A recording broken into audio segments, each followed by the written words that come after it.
Bonjour Charlie Ava. Hello, Salut Louise. Très contente de vous recevoir à nouveau sur InPower. Nous aussi. Parce que pour celles et ceux qui nous entendent, qui nous regardent, on a déjà fait un épisode avec Charlie Ava qui était super, qui était vraiment super cool, où vous revenez beaucoup sur l'arrêt notamment de vos études de médecine, le fait que vous vous consacriez maintenant à la pâtisserie, à l'entrepreneuriat. Donc voilà, si vous nous écoutez et que vous n'avez pas encore écouté le premier épisode, je vous conseille vivement de l'écouter, je le mettrai dans les notes. Donc voilà, peut-être pour les personnes qui veulent un peu resituer qui vous êtes, est-ce que vous pouvez vous représenter chacun brièvement comme vous le souhaitez? Yes.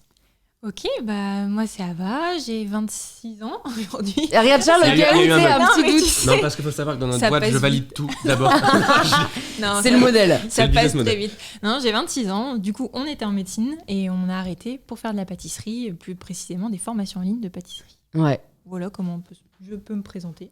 Moi, complètement différemment, Charles, 26 ans, et j'ai arrêté médecine pour faire de la pâtisserie. Donc rien à voir avec Ava, mais Ah ouais. comme quoi, Vous êtes les un couple opposés peuvent complémentaire. on est très complémentaires. Écoutez, de toute façon, on est revenu, enfin, dans le podcast, on parle vraiment du pourquoi, du comment, donc on va pas revenir en détail là-dessus. J'avais envie de commencer. Du coup, j'ai un peu réécouté l'épisode qu'on avait fait pour me mettre dans le bain. À un moment, Charles, tu disais, la qualité de ta vie est impactée par la qualité des questions que tu te poses. Yes. Et j'avais envie de vous demander, quelles questions est-ce que vous vous posez en ce moment? C'est On intéressant. commence dans le dur. C'est hyper intéressant. Alors attends, je bois une petite gorgée. Bois une parce que petite là, gorgée. elle est Tu sèche, peux manger celle-ci. un petit peu parce que quand même, ils ont ramené des magnifiques viennoiseries de la boulangerie de Philippe Conticini que j'ai hâte de dévorer. Moi aussi. Mais voilà, pour l'instant, c'est d'abord l'effort, après le réconfort. Ok, cool.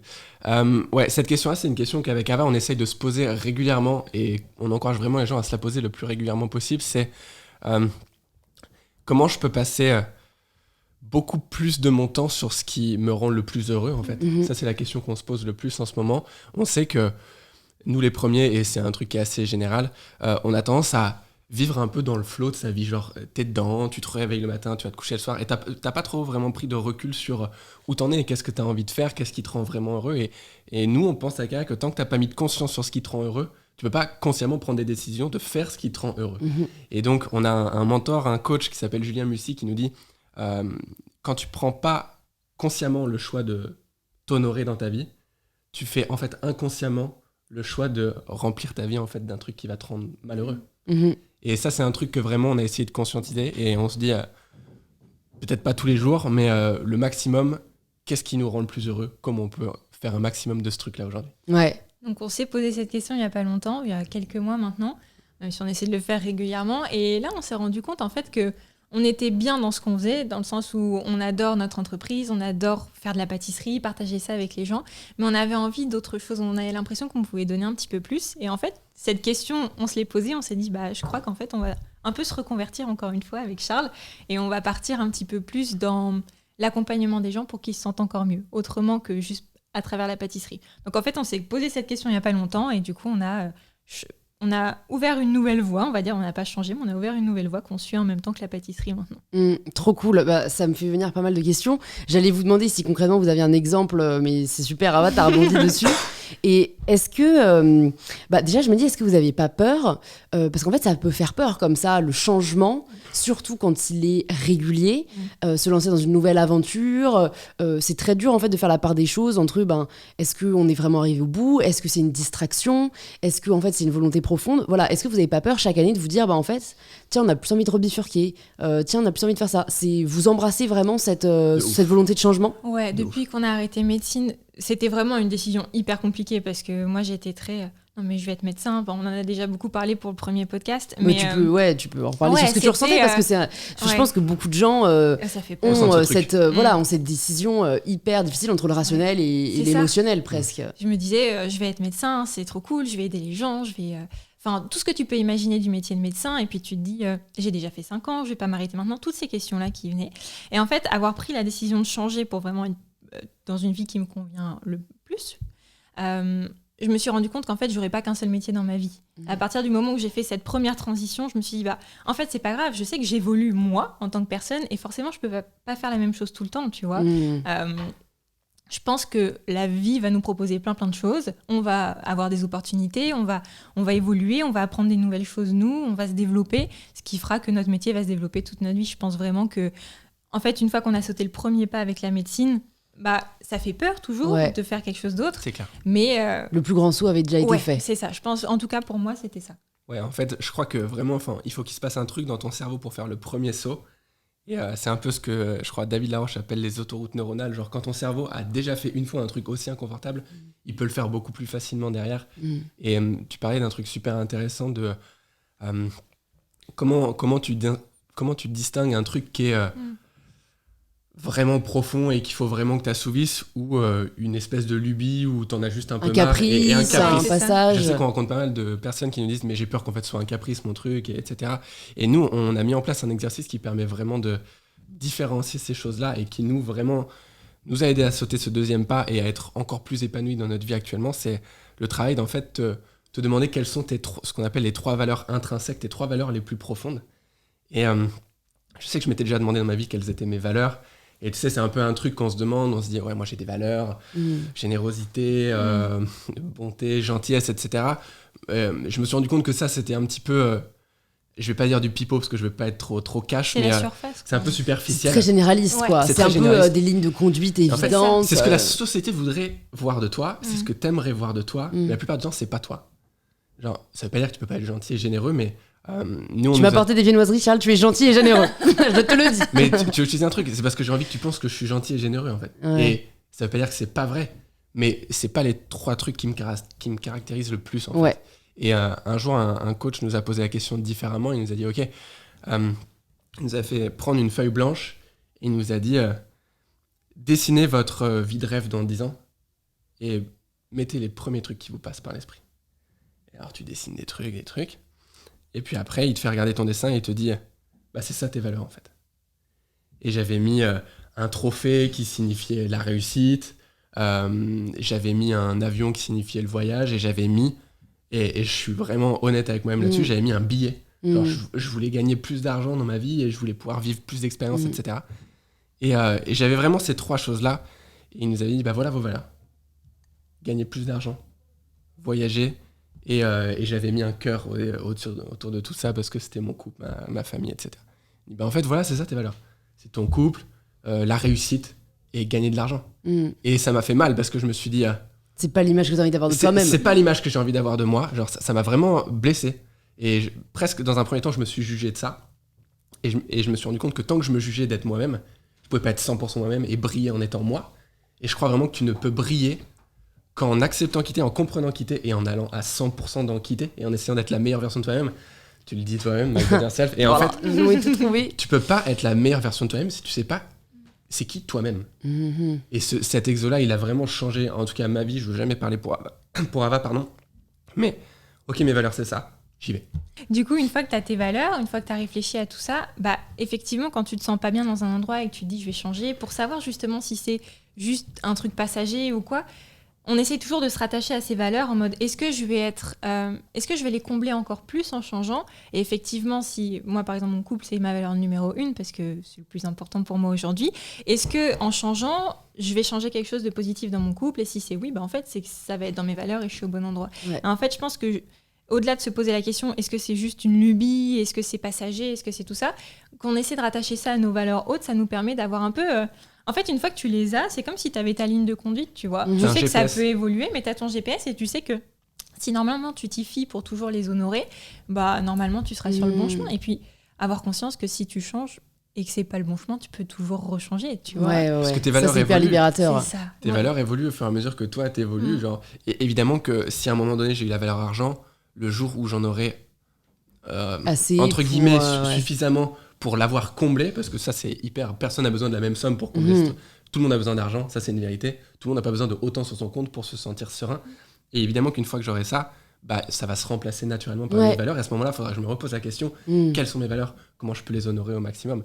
Et puis j'ai l'impression que parfois tu as besoin aussi en effet de les cocher pour te rendre compte que c'était peut-être pas forcément ça qui te nourrissait. Ouais, c'est parce que tu vois, moi je pense que si je m'étais posé cette question il y a 4-5 ans, il y aurait eu aussi beaucoup de paraître. Et en fait, c'est pas forcément ça qui me nourrissait vraiment. C'était plus ce dont j'avais besoin à ce moment-là parce que je manquais de confiance en moi.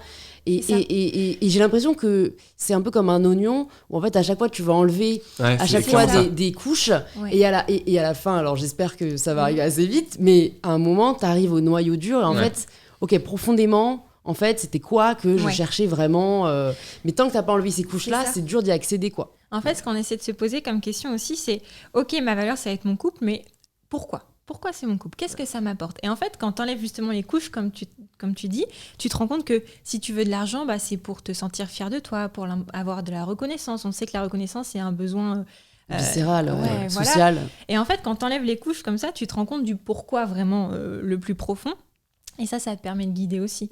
C'est aussi ce qu'on a clairement fait, les 10 pourquoi. Genre, tu me dis le truc qui te sort en premier. Okay, pourquoi j'ai envie d'être en couple ? Parce que j'ai envie d'être rassuré. Ok, pourquoi tu as envie d'être rassuré ? Et en fait, tu décomposes ce truc-là sur au moins 10 étapes et tu arrives à un truc vraiment, vraiment deep. Et là, tu comprends des trucs sur toi et des fois que tu n'avais pas envie de voir, encore une fois. Et je pense vraiment que notre vie n'a jamais été aussi cool que depuis qu'on se pose des questions difficiles auxquelles on n'a pas envie de faire face. Et c'est dur 5 minutes.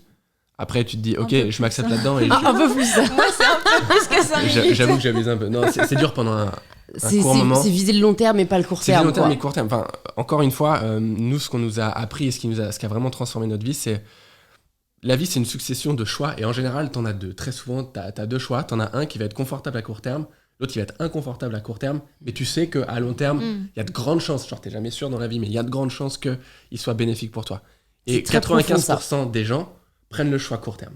Ça fait moins mal en fait. Ça fait penser aux médicaments. C'est con, j'ai pas envie qu'on parte sur un énorme truc, mais c'est vachement ça, quoi. C'est soigner les symptômes et pas forcément la cause. Non, mais clairement. Et si tu prends le courage de prendre la décision long terme, celle qui est inconfortable maintenant, notre coach nous dit toujours, c'est toujours l'inconfortable maintenant qu'il faut que tu prennes si tu veux vraiment réussir. Et c'est dur parce que parfois c'est très très très très inconfortable, quoi. C'est presque du masochisme, et tu te dis non mais ça vaut le coup. C'est ça. Et c'est un peu, je pense que c'est comme un muscle, ça se travaille, le fait d'aller en dehors de sa zone de confort, tu vois.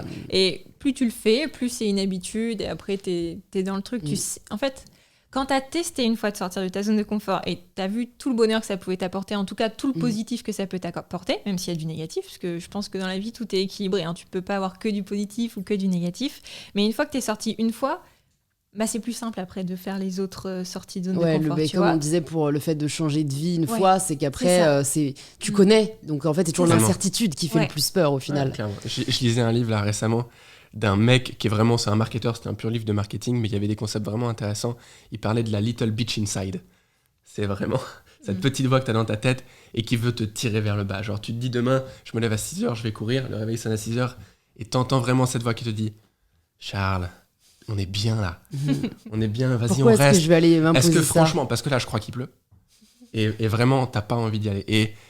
Et plus t'apprends à lui fermer sa bouche à cette little bitch inside, plus tu peux vraiment prendre possession de ta vie et arrêter de te faire dominer. Et c'est une autre manière de voir ce truc-là, mais on a tous cette voix intérieure. C'est la zone de confort. Genre, nous, je l'image toujours en mode, elle est dans un canapé de velours, elle a du popcorn, elle te regarde prendre des décisions de merde. Et elle te pousse vers ça. Et toi, ton but, c'est vraiment de fermer les rideaux et de lui dire OK. Et je vais rebondir là-dessus pour un peu rejoindre ce que disait Ava, comme quoi tout n'est jamais blanc et noir. Je pense que ça dépend aussi beaucoup de notre type de personnalité. C'est-à-dire que moi, j'ai réalisé qu'au final, je suis le type de personne il faut que j'apprenne à me dire, en fait, j'ai vraiment envie de rester dans mon lit et j'ai pas à me forcer à aller dehors si je sens, mon corps me dit qu'en fait, il a vraiment pas envie d'y aller. Mais parce que j'ai le profil extrême qui est plus rare, entre guillemets. Alors qu'au final, c'est vrai que si j'avais le profil plus, en fait, à chaque fois que j'ai l'excuse pour ne pas y aller, j'y vais pas. Là, faut savoir la dompter. Faut savoir mais en fait, différencier, c'est un équilibre. Si t'écoutes à chaque fois la voix et qu'en fait, tu t'écoutes même plus, non, ça n'a aucun sens. Mais de l'autre côté, si t'essayes jamais de faire des efforts, bah oui, tu vas être dans la passivité totale, quoi. Et je pense que c'est un juste milieu entre il faut s'écouter, parce que c'est hyper important, ton corps te parle quand même. Enfin, si tu commences à être pas bien, faut l'écouter, c'est qu'il y a un truc qui va pas. Tu sens qu'il a la gastro, mais il va dire non, je vais y aller. Non, mais en fait, c'est hyper intéressant ce que tu dis. J'ai trop envie de rebondir là-dessus parce que je pense que les deux modèles sont quasi 100% vrais. En fait, je pense que juste, t'as cette voix dont je parle, la little bitch inside, là, c'est une manière drôle de dire la version flemme de toi-même. Et des fois, t'as un discours intérieur qui est là pour... genre, c'est inconscient, mais ça te dit vraiment ce qu'il faut que tu fasses pour être heureux. Et c'est deux voix, et il faut savoir les distinguer. Et en ça, fait, c'est très dur. C'est en fonction de tes valeurs. Genre, j'ai l'impression que... Tu vas me dire ce que t'en penses, mais de là où t'en es dans ta vie, t'as réussi à te remettre en priorité. Et une de tes valeurs, c'est peut-être, c'est bon, je prends soin de moi maintenant. Ouais. Et donc, quand la voix qui te parle et qui te dit reste au lit et que tu l'écoutes, en fait, c'est pas du tout cette little bitch inside, c'est plutôt la voix de la raison qui te dit honore-toi dans tes valeurs et fais ça. Et presque, c'est l'autre la veille au soir qui te disait mets ton réveil à 6h pour faire ci, qu'il faut pas écouter. Et je pense que le jeu et la finesse de ce jeu de la vie, c'est vraiment là. C'est qu'est-ce qui est généré par de la peur et qu'est-ce qui est généré par mon alignement avec mes valeurs. Et ça, c'est en fait, je trouve ça dingue. Mais après, il n'y a pas de méthode, mais qu'on l'apprenne pas. En fait, tu vois que. Et je pense qu'à l'ancienne. Ça devait un truc qui devait se transmettre, tu vois, par les anciens. Ouais. Je pense que quand t'as 90 ans et que tu vois, t'étais dans des tribus et que tu vois, en fait, t'apprenais à l'écouter, mine de rien, c'était aussi l'instinct de survie, hein, tu vois. C'était un truc qui était tellement plus développé avant que t'apprenais comme ça à écouter des signaux. Et en fait, aujourd'hui, tu vois, t'entends tellement de discours, tout le monde a un avis, toi-même, en fait, t'es tout le temps. Tiraillé par le doute, t'es là à faire des listes. Ouais. On est un peu mais moi, parfois, je tire à pile ou face. Hein. Et en fait, mais parfois, juste pour me dire, ça va permettre de me rendre compte de ce que je voulais vraiment. Parce qu'en fait, le pile, en fait, il me fout le seum. Bon, bah, c'est que je voulais le fasse. Mais c'est quand même aberrant d'en arriver à là, tu vois. Ouais, c'est compliqué parce qu'il y a plein d'informations partout aujourd'hui. Il y en a qui vont dire non, mais il faut faire ça, et d'autres non. Et en fait. Je pense qu'avant tout, il faut apprendre à s'écouter et à se connaître, en fait. Et quand tu te connais, à travers tes valeurs, à travers tes pourquoi et tout ça, après, tu t'en fiches un peu de ce qui se dit ailleurs ou de « il faut faire ci ou ça ». En fait, t'es sûr de toi. Ouais, c'est ça. Mais je pense que c'est aussi un exercice qui est assez compliqué de se remettre au centre de sa vie. Nous, parfois, on parle à des gens qui nous disent « oui, mais j'ai entendu ça et si, et je sais pas quoi faire ». Et en fait... ils se laissent vachement influencer par ce qui se passe dans le monde extérieur. Et j'aime bien leur dire, dans ces moments-là, tu sais, il y a une seule personne avec qui tu es du début à la fin de ta vie. Et c'est toi. Si tu t'honores pas, si tu prends pas le temps d'apprendre à te connaître toi, en fait, tu passes à côté de ta vie quelque part. Parce que si tu n'arrives pas à t'écouter et du coup à te connaître, bah, tu vas juste faire les choses en fonction de ce qui se passe à l'extérieur. Et ça, je trouve que ça peut être un peu dommage. Et on est tellement, et je me reconnais vraiment, encore il y a quelques années, de dire non, mais moi je préfère faire pour les autres que faire pour moi. Très noble. Très noble. Et en fait, ok, ça c'est ce que tu as envie de voir de toi, c'est ce que la société a envie de voir de toi. Et j'aime bien donner cette prise de conscience de pourquoi tu veux faire autant de cadeaux aux autres. Qu'est-ce que tu ressens toi quand tu fais ce cadeau aux autres? Tu kiffes? Alors tu le fais pour toi en fait. Ouais. Je pense que ça peut être pour les deux aussi. Tu vois, c'est pas encore une fois sûr. que il y a une phrase que j'ai lue une fois en anglais mais qui m'a marqué, c'est You don't get extra points in life for suffering. Non, mais tellement. Moi, ça m'a vraiment.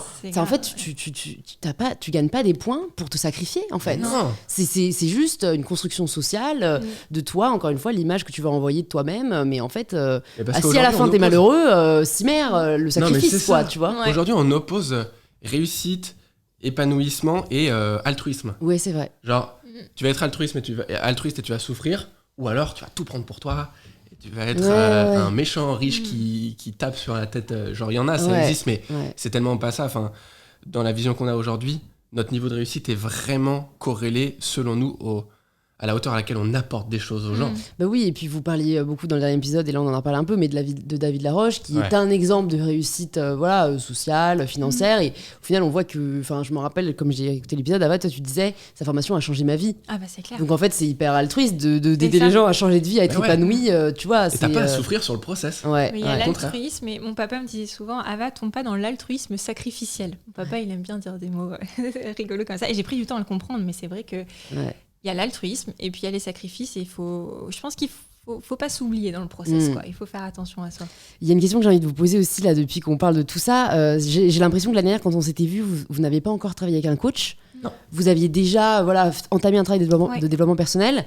Est-ce que si là, vous pouvez nous faire peut-être un petit bilan des enseignements que ce coach vous a apportés, vous pouvez nous en parler? Ah ouais, c'est hyper intéressant. Moi, je pense que... Tu veux commencer? Non, vas-y. La première chose que j'ai appris avec notre coach, c'est un groupe de coachs. C'est une grande... C'est un mastermind ou... Ouais, c'est un mastermind. La première chose, je pense, que j'ai appris, c'est que tout est équilibré dans la vie. Dans le sens où, après, moi, j'ai décidé de le croire. Après, chacun croit ce qu'il veut. Il n'y a pas de gourou dans cette histoire-là. Il n'y a pas de gourou. Tu vois, on parle de choses, on propose et on prend ce qu'on a envie et ce qui nous parle, tu vois. Mais c'est le côté vraiment, il va se passer une situation, ça va être équilibré dans le sens où il ne peut pas y avoir que du positif, il ne peut pas y avoir que du négatif. Et même si tu penses qu'il n'y a que du positif, fais gaffe parce qu'il peut y avoir le négatif qui arrive derrière. Et en fait, c'est ce côté d'équilibre dans la vie que je trouve hyper intéressant parce que du coup, quand ça va pas, parce qu'évidemment, il y a plein de moments où ça va pas, il y a plein de moments où ça va, c'est hyper intéressant de se remettre sur la ligne du milieu pour pas être trop dans l'euphorie ni être trop en bas parce que j'ai toujours cette sensation que ça, comment expliquer ça ? Si je me laisse être trop en bas, comme des fois ça arrive, et que j'oublie de regarder le positif, bah, en fait, ta vie, elle est juste en bas. Je sais pas si tu comprends ce que je veux dire. C'est qu'en gros, t'es un peu dans juste les high and lows. Ouais, c'est ça. Et t'es pas dans l'entre-deux. Ouais, et en fait, je pense que réussir, en tout cas pour moi, encore une fois, personnellement, à me sentir souvent dans l'équilibre en me disant « Ah, ça, c'est trop cool, mais attends, Ava, il y a du négatif aussi. » Sans forcément chercher le négatif, tu vois, mais avoir conscience que ça peut arriver et que c'est un flow, en fait. C'est un truc qui vient, qui part, et la vie est pas juste trop cool ou pas cool, tu vois. Et ça, moi, ça m'a vachement apporté parce que il s'est passé des choses dans notre vie ces dernières années qui ont fait que des fois, il y avait des plus, des fois, il y avait des moins, et c'était super intéressant de les rééquilibrer, tu vois. Et ça, pour mon confort personnel mental, c'est hyper important. Ouais, non, mais c'est vrai. C'est un coach m'a dit pareil, donc je pense que c'est un truc un peu de coach, mais en fait, il m'a pris l'exemple de la nature. T'as le chaud, t'as le froid, t'as le soleil, t'as la pluie, t'as les saisons, et en fait, t'as jamais rien. Enfin, ça n'est jamais binaire. C'est qu'en fait, t'as toujours un équilibre, et la nature est équilibre, sinon on serait pas là, quoi. Ouais, et c'est vrai que, prendre du recul par rapport à ça, c'est énorme. C'est une prise de conscience énorme. Ouais. Et je trouve que ça fait relativiser quand ça va pas aussi. Oui, de se dire, mais en fait, c'est pas grave, s'il y a du négatif là, le positif va arriver, laisse-toi le temps. Et ça, c'est quelque chose que j'ai appris moi aussi ces dernières années. Il faut vraiment y croire pour réussir à ça. C'est-à-dire que moi, il y a encore beaucoup de choses que je sais sur un niveau théorique, mais comme malheureusement, ou heureusement, je ne sais pas, mais j'y crois pas viscéralement, bah en fait, c'est comme la pensée positive. Enfin, tu vois, moi, à un moment, parfois, ça m'énerve parce que c'est pas parce que tu te réveilles tous les matins et que tu dis aujourd'hui va être une super journée que tu vas passer une super journée. Loi d'attraction pure. Loi d'attraction pure. Moi, je suis pas très pour. C'est un peu culpabilisant, en fait. Mais après, je pense que ça marche quand tu y crois tellement qu'en fait, tu vois, je crois à un truc de... En fait, il faut que tes croyances soient tellement profondes que c'est ce que tu vas voir au final et c'est ce qui va se passer parce que tu vas faire des choix qui vont faire que... Mais tant que... Enfin, tu vois, si tu croyais pas vraiment profondément à ce truc de c'est équilibré, en fait, tes moments négatifs, tu dirais juste, en fait, c'est de la merde, j'arrive pas à me dire qu'il y a du positif. Mais comme tu crois vraiment, bah, ton état d'esprit change. Nous, ce qui nous a vraiment aidé aussi à évoluer, notamment dans les moments difficiles, parce qu'en fait, genre, ta vie, c'est vraiment des cycles, il y a des hauts et des bas, et ta capacité à rester le moins longtemps en bas, en fait, c'est le fait que c'est ce qui va t'aider à monter de plus en plus haut assez vite. Et des exercices qu'on a fait, justement, et que j'ai pas mal retenu de cette dernière année où on s'est fait vraiment beaucoup coacher dans notre vie, c'est quand t'estimes un truc qui est négatif dans ta vie, essaye de choper tous les inconvénients de si t'étais l'extrême inverse, genre si t'avais tout le positif de ce côté-là. Genre, mais en ce moment, je prends un exemple au hasard qui peut parler à du monde. Je suis trop timide, j'arrive pas à me générer des opportunités parce que j'ai pas ce truc-là en moi, c'est nul, je suis nul, on est plein à se dire ça, et je l'ai été le premier. Et on a fait cet exercice de, ok, est-ce que tu connais quelqu'un qui prend toutes les opportunités et l'inverse du timide, ce que t'aimerais être finalement. Et tu trouves ça et tu dis, cite-moi 20 inconvénients d'être ce gars-là. Et en fait, tu passes pour le mec qui est un opportuniste. Et en fait, tu te rends compte quand tu fais vraiment cet exo jusqu'au bout qu'il y a plein de côtés négatifs que tu n'avais pas imaginé. Que tu n'avais pas imaginé. Et ça te déculpabilise dans comment t'es aujourd'hui. Donc tu profites vachement plus du toi au présent. Ça n'empêche que tu peux avoir envie d'évoluer sur ce truc-là et d'être de moins en moins timide pour te créer plus d'opportunités. Mais plus d'opportunités égale, je sais pas laquelle choisir entre les opportunités et du coup c'est dur. Arrêtez de fantasmer que l'étape qui est censée être plus haute dans ta tête, elle est plus positive que négative. Elle sera autant positive que négative, autant que tu as de positif et de négatif aujourd'hui. Mais par contre, tu es une step au-dessus et tu peux faire des choses qui sont peut-être plus impactantes, plus importantes. Et du coup, tu as le droit d'avoir envie d'aller là-dessus. Tu as le droit aussi de ne pas avoir envie d'aller là-dessus. Mais ce côté équilibre par cet exercice-là que je conseille vraiment de faire à tout le monde, il te détend en fait. Il te sérénise dans qui t'es aujourd'hui et il te fait kiffer qui t'es aujourd'hui. Il y a une question qu'on n'a pas abordée la dernière fois, que j'ai quand même envie d'aborder avec vous parce que pas mal de gens se posent de plus en plus la question. C'est entreprendre en couple.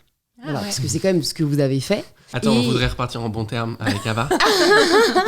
J'ai pas envie d'être responsable de quoi que ce soit. Non, mais déjà, est-ce que pour vous, ça a été un choix difficile? Est-ce que vous vous êtes donné un temps pour voir si ça fonctionnait? Est-ce qu'aujourd'hui, vous vous rendez compte, je sais pas, que ça se trouve, en fait, vous n'allez pas du tout entreprendre ensemble toute votre vie, ou au contraire, si? Qu'est-ce qui fait que ça marche? Enfin, voilà, beaucoup de questions, mais en fait, comme l'entrepreneuriat a un peu le vent en poupe, il y a pas mal de gens qui se disent, en fait, pourquoi, chérie, on serait pas un truc Et voilà, encore une fois, là, ce serait bien de parler de ce dont on parlait juste avant, les aspects positifs, les aspects négatifs. Trop intéressant. Nous, déjà, pour commencer, ça a été assez... en fait, ça n'a pas été une question qu'on s'est posée très longtemps, dans le sens où on a toujours fait, dès qu'on s'est mis ensemble, on a toujours tout fait ensemble. Le bac, on l'a révisé ensemble. Bon, même si c'est pas une entreprise, hein, c'est différent. Mais le concours de médecine, on l'a fait ensemble. Donc, il y avait aussi les avantages et les inconvénients à faire un concours l'un contre l'autre, mais en même temps, on le travaillait ensemble et tout. Et je crois que ça n'a pas vraiment été une question pour nous, dans le sens où on s'entend quand même super bien. Et je sais pas trop comment rebondir là-dessus, mais c'est vraiment le côté où on n'a pas eu peur parce qu'on passait déjà tout notre temps ensemble. Déjà, ça, c'était super important. Ouais. On passait nos journées ensemble, littéralement. Donc ça, c'était déjà un ça point dans le sens on supporte, tu vois, au ça quotidien. veut pas dire que ça a été facile. Enfin, vraiment, il y a plein de gens, c'est sûr maintenant, qui regardent ce podcast et qui se sont déjà posé la question à un moment, est-ce que je lance quelque chose avec mon chéri ou ma chérie ? Et évidemment, il y a plein de positifs là-dedans. Et évidemment, il n'y a pas que du positif là-dedans. Il y a un exercice qu'on a fait récemment qui nous a beaucoup, vraiment aidé encore beaucoup mieux. Ça fait quelques mois qu'on travaille beaucoup mieux ensemble avec Ava. Même 1 mois, je pense. Ouais. On a fait un exercice qui nous a vraiment aidé encore une fois, nos valeurs chacun. Donc Ava a posé les 3 siennes, les 3 principales, moi les 3 miennes. Et l'exercice ensuite, c'est en quoi sa valeur numéro 1 me permet d'honorer moi ma valeur numéro 1. En quoi sa valeur numéro 2 permet d'honorer ma valeur numéro 1. En quoi sa valeur numéro 3 permet d'honorer ma valeur numéro 1. Je vais te donner une idée. Moi, ma valeur numéro 2, par exemple, c'est croissance. C'est quelque chose de très important pour moi. Si je ne suis pas en train de croître, je me sens vide et je me sens malheureux, alors qu'à l'extérieur, tout va bien. Et sa valeur numéro 1, ça va être couple, famille, Ava. Et du coup, le fait que ce soit ça, sa valeur numéro 1, et qu'elle n'ait pas forcément croissance, ce qui peut parfois créer des désaccords, genre, moi, j'ai envie de bosser, elle a plutôt envie qu'on appelle nos parents, qu'on aille faire un anniversaire surprise, je sais pas où, et moi je dis, mais non, j'ai envie de bosser. À première vue, genre, c'est conflictuel comme situation. Même au-delà de ça, mais moi je commence à avoir envie de fonder ma famille, avoir des enfants, et Charles, il est encore dans le côté encore plus croissance de l'entreprise. Et en fait, c'est hyper intéressant d'équilibrer même au plus long terme, tu vois, pas qu'en mode court terme. C'est un vrai sujet, ça, tu vois. Ouais, c'est un des gros sujets, et plutôt que de voir l'opposition, tu vois en quoi ça t'aide, et le fait qu'elle s'occupe si bien de sa famille et presque aussi de la mienne, genre c'est elle qui me dit appelle ta mère, etc. Et ça me va super bien comme ça m'enlève toute cette charge mentale qui fait que moi je peux utiliser un maximum de ma charge mentale pour travailler et m'honorer dans une de mes valeurs principales à moi. Et donc une fois que tu changes ta vision sur c'est chiant quand elle est comme ça, je préférais qu'elle soit autrement, j'adore qu'elle soit comme ça, elle me permet d'être plus moi, et elle est elle à 100%, et je la laisse être elle à 100%, je l'encourage à être elle à 100%, et en fait en faisant ça, elle me laisse être moi à 100%, et c'est trop bien. En fait, je crois qu'un des points qui est important et qu'on a pris vachement de temps à mettre en place, c'est essayer de pas juger l'autre et pas se comparer. Moi, je me compare énormément. Et quand on lance une entreprise ensemble, qu'on fait exactement les mêmes choses, forcément, quand il va travailler alors que moi, j'ai envie de me reposer, je me juge de pas travailler. Et il y a tout ce côté-là où, en fait, on en revient toujours au même point de s'accepter comme on est et de se comprendre et savoir que ok, tu vois, moi, une de mes valeurs hautes, c'est la liberté. Le côté liberté temporelle, géographique, financière, ce côté vraiment où je fais ce que je veux, quand je veux, et j'ai cette liberté-là, tu vois. Mais ça, c'est ouf. Et du coup, j'accepte de des fois pas travailler, parce que c'est ma liberté de pas travailler, mais en même temps, il faut que j'accepte que Charles continue de faire avancer le business alors qu'on est 2 dans le business. Donc, je crois que c'est vraiment, encore une fois, un juste milieu à trouver entre s'accepter, dire ok, j'ai le droit des fois de pas faire les choses, et essayer de pas juger l'autre quand il fait pas la même chose que soi. Et c'est là où c'est le juste milieu, et je pense que c'est l'ego qu'il faut lâcher. Et ça me fait penser à dans un épisode d'Entourage que je vous invite à aller voir sur la maternité. À un moment, Léa, donc de la chaîne Je ne suis pas jolie, elle partage un peu comment elle aussi, elle a fait une thérapie de couple, comment ça va vachement mieux dans son couple. Et en fait, c'est notamment dans la communication, plutôt que de dire à l'autre, par exemple, tu vas dire à Charles, mais en fait, t'es chiant, tu t'en fous de moi, tu m'écoutes pas, ou tu penses qu'à ton travail. Et donc Charles se sentir au contraire attaqué et dire, non, mais c'est toi qui bosses pas assez, j'en sais rien. En fait, c'est plus dire, en fait, c'est, tu vois, moi là je me sens c'est ça. Quand tu fais ça, je me sens nulle, je me sens c'est en fait parler de ce que tu ressens toi plutôt que d'attaquer l'autre, mais qui en fait je pense que ça dépend aussi des schémas familiaux qu'on a eu, mais en fait si on n'a pas eu ce schéma là et qui malheureusement il y en a très peu pas encore très courant, tu vois, de tes parents qui plutôt que de dire je ressens ça, donc qui en fait évitent vraiment d'arriver à des stades tu vois qu'on pourrait éviter, c'est hyper libérateur, je pense, à la fois dans le pro et dans le perso, quoi. Même pour le management, tu vois, plutôt que de dire à une personne t'as pas bien fait ça, dire moi mes attentes elles sont peut-être hautes, mais voilà, c'est d'arriver à ça, et là la personne mais t'as déjà quand même fait du très bon boulot, la personne derrière elle comprend que c'est pas elle qui a mal fait, c'est toi qui as une autre attente, et c'est un peu j'ai envie de dire comme leur sujet en philo, tu vois, ça veut pas dire que ton raisonnement est pourri, ça veut dire que tu as eu une interprétation et voilà pourquoi on devrait moins mettre de hors-sujet en philo et non, je suis pas traumatisée de ma note au bac. Moi, je le suis. Non, franchement, je suis exactement d'accord avec toi. Enfin, vraiment, les deux piliers, c'est communication et mieux comprendre l'autre pour savoir à quel moment, en fait, elle est juste en train de s'honorer. Et, enfin, évidemment que quand on est en couple, on aime l'autre et on a envie que l'autre se sente le mieux possible.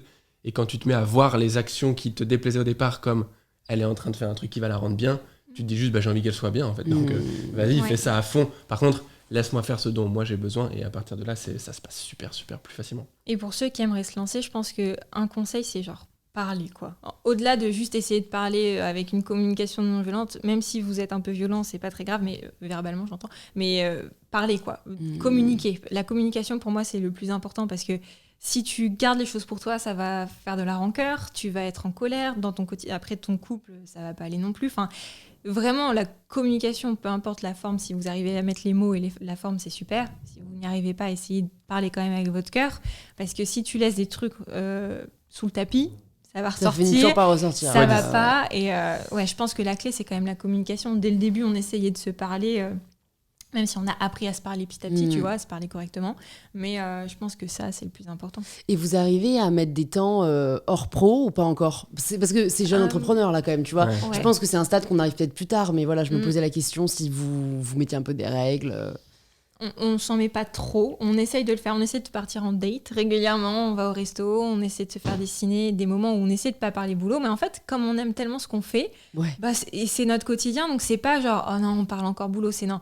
Cool, tu vois, on parle... Parce qu'en fait, c'est un peu comme si c'était notre bébé et notre boîte. Tu vois, on a construit ça à deux, de A à Z, on a plein de projets, on a des projets perso et des projets pro, et en fait, c'est trop cool d'en parler, même si c'est des projets pro. Ouais. Et je pense que si t'aimes vraiment ce que tu fais, et nous, on a la chance d'être hyper alignés avec le fait d'aimer les mêmes choses, bah, c'est trop cool d'en parler. Donc, on n'a pas vraiment de temps... Mais c'est bien aussi de le dire, tu vois, de ne pas se mettre la pression à vouloir à tout prix tout segmenter, quoi. Ça dépend de comment tu vis le fait de bosser tout le temps. Je pense que dans un premier temps, tu te lances machinalement, tu vas bosser tout le temps. C'est pas ce que j'encourage à faire, mais c'est ce qui va probablement se passer quand tu lances une entreprise. Et on s'est posé cette question à un moment, mais surtout quand tu bosses de chez toi, bah, où est-ce que c'est un non-lieu de travail pour nous ? Où est-ce que c'est un lieu où on est en couple ? Quand est-ce qu'on est collègues ? Quand est-ce qu'on est amoureux ? Et même si évidemment, on n'est qu'une seule chose. Et une fois qu'on a compris que vraiment, on avait trouvé un sujet qui nous passionnait, genre, avec Ava, vraiment, on est inspiré par ce qu'on fait au quotidien, et du coup, la société nous a fait comprendre que parler boulot tout le temps, c'était un problème. Et donc, on a cru que c'était un problème. Et donc, on a essayé de trouver des solutions à un truc qui n'était pas pour nous un problème. Et ça, c'est hyper dommage, quoi. Et une fois que tu comprends qu'en fait, pour toi, c'est pas un problème, si ça ne l'est pas pour toi, bah, c'est cool. Pars en date et parle boulot. Et si à un moment donné, il y en a un qui a plus envie, je sais que régulièrement, Ava me dit, là, j'aimerais bien qu'on parle d'autre chose. Ouais, super, on parle d'autre chose. Mais il n'y a pas à 18h, c'est fini. En fait, il y a, je m'écoute, j'ai envie de parler de boulot, je parle de boulot. À 12h30, j'ai plus envie d'en parler, ou alors je me lève le matin, je n'ai pas envie de bosser, bah je le fais pas en fait. Et est-ce que vous continuez à travailler tous les deux ? Ou est-ce que vous faites grandir l'équipe ? Parce que voilà, travailler à deux en couple, ça peut être, comme vous, c'est le cas, une osmose, etc. Peut-être plus dur quand il y a une troisième personne, une quatrième personne. Enfin, est-ce que vous vous dites que vous voulez continuer à deux, ou votre ambition, c'est de faire grandir une équipe ? Bah là, on n'est plus tout seul en fait. On n'est plus du tout seul. On a Amandine avec nous, qui est honnêtement... notre bras droit à tous les deux. Enfin, peut-être même le bras gauche aussi. Elle est troisième bras. Elle est incroyable. Ça fait plus d'1 an qu'on travaille avec elle et vraiment au quotidien, c'est un soutien. Alors, je pense que pour elle, il y a aussi ce côté d'arriver dans un business où en plus c'est un couple, mais elle est très respectueuse. Enfin, c'est vraiment une personne. Si un jour tu as l'occasion de la rencontrer, c'est vraiment une personne qui va être très respectueuse, qui va faire toujours attention de faire les choses pour que tout le monde se sente bien. Donc en fait, on a agrandi l'équipe, on travaille aussi avec des monteurs vidéo. On a aujourd'hui notre cousine qui travaille avec nous aussi, qui est au service client et au check de tout ce qu'on fait. Donc en fait, on a agrandi l'équipe et c'était en fait une sorte de soulagement, tu vois, même si c'est notre bébé toujours à tous les deux, de se dire bah on a plus de temps pour nous aussi parce qu'on délègue des choses, on a appris à déléguer des choses et à faire grandir une équipe. Et je pense qu'on avait ce besoin, il y a 1 an environ, de pas tout faire tout seul. On s'est rendu compte qu'en fait, bah, ça nous fatiguait beaucoup, qu'on ne peut pas tout faire tout seul, qu'il y a des gens qui font les choses beaucoup mieux que nous. Genre maintenant, on a une monteuse vidéo, donc nos vidéos sont beaucoup plus quali, tu vois. On a une réal aussi quand on fait nos ateliers virtuels. Et on s'est rendu compte, on avait ce besoin-là de plus être que tous les deux, parce qu'en plus, quand on est entrepreneur, souvent, on travaille de chez soi, donc on est enfermé, on voit pas forcément les autres. Et ce côté, justement, où on s'est ouvert avec d'autres personnes, Ça a été libérateur pour nous, je pense. Et ça n'a pas été trop un défi dans notre couple, je pense. Je pense que le plus gros défi qu'on a eu au départ, c'est qu'avec Ava, comme on a toujours bossé vraiment ensemble, au départ, il y avait une tâche à faire dans l'entreprise. On se mettait tous les deux au même bureau, devant le même écran, et on réfléchissait à cette problématique à deux. Donc on faisait 2 fois moins de trucs. Les gens disaient, ouais, mais vous pouvez avancer plus vite, vous êtes à 2. Non. Ouais, parce que vous vouliez tout valider ensemble. On avance 2 fois plus lentement parce qu'il y a 2 cerveaux qui doivent valider le même truc en même temps. Ouais. Et ça participe au truc où on se laissait pas être nous-mêmes et C'est un peu il n'y avait pas de complémentarité. aussi, On laissait pas notre complémentarité vraiment Mais faire son en même effet. temps, au début, comme entrepreneur, tu sais pas Tu ce que sais pas, c'est, tu sais pas. c'est normal, tu clair, vois. Ouais, c'est aussi, carrément tu normal. vois. C'est carrément normal. Et donc, première étape pour nous, ça a été, pendant qu'Ava fait un truc, je fais un autre truc. Ça a été ça beaucoup plus dur que déléguer. Et en fait, c'est là qu'on a appris à déléguer.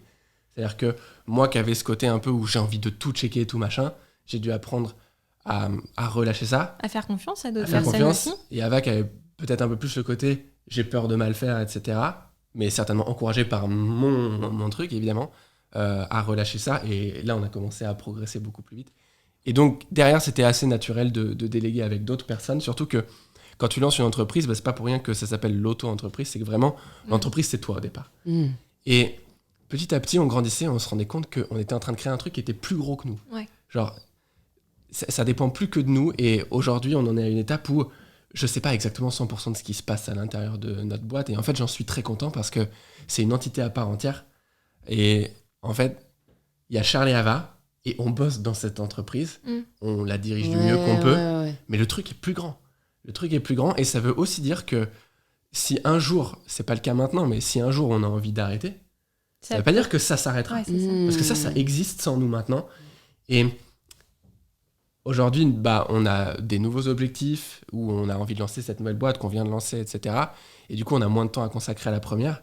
Mais de l'extérieur, ça se voit pas du tout. Et ça, c'est vraiment cool parce que ça aide des gens. Et ce serait dommage que tout dépende que de nous. Et je pense qu'il y a eu un délire d'ego un peu à un moment donné, pour ma part en tout cas, de Bien comment sûr. ça marche si je suis plus là. Ça Tu s'appelle vois, Charlie Ava quand même, tu Ouais, vois. genre la boîte s'appelle Charlie Ava, tout le monde, c'est notre image, surtout quand c'est du self-branding comme ça. Ouais, c'est dur. Et du coup, moi, ça me faisait un peu mal de dire non, mais comment ça, quelqu'un va prendre des décisions là-dessus à ma place alors que c'est ma boîte et tout.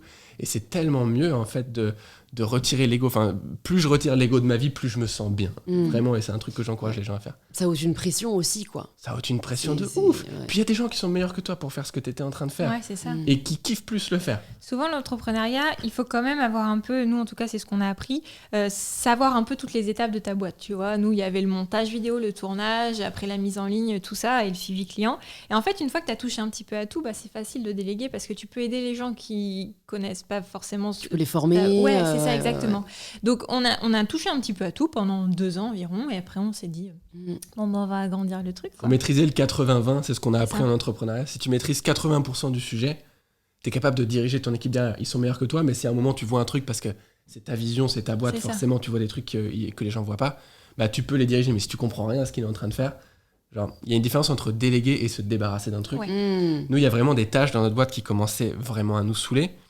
Et quand on a voulu les déléguer, notre coach nous a dit, est-ce que tu es en train de te débarrasser ou est-ce que tu es en train de te dire, ok, j'ai envie de m'honorer dans ce qui m'inspire le plus et donc je vais le lâcher, mais je fantasme pas que je lâche un truc nul pour avoir un truc génial, il va y avoir son lot de challenge là, et là il y avait son lot de trucs cool à faire ça, et je prends une décision plus équilibrée.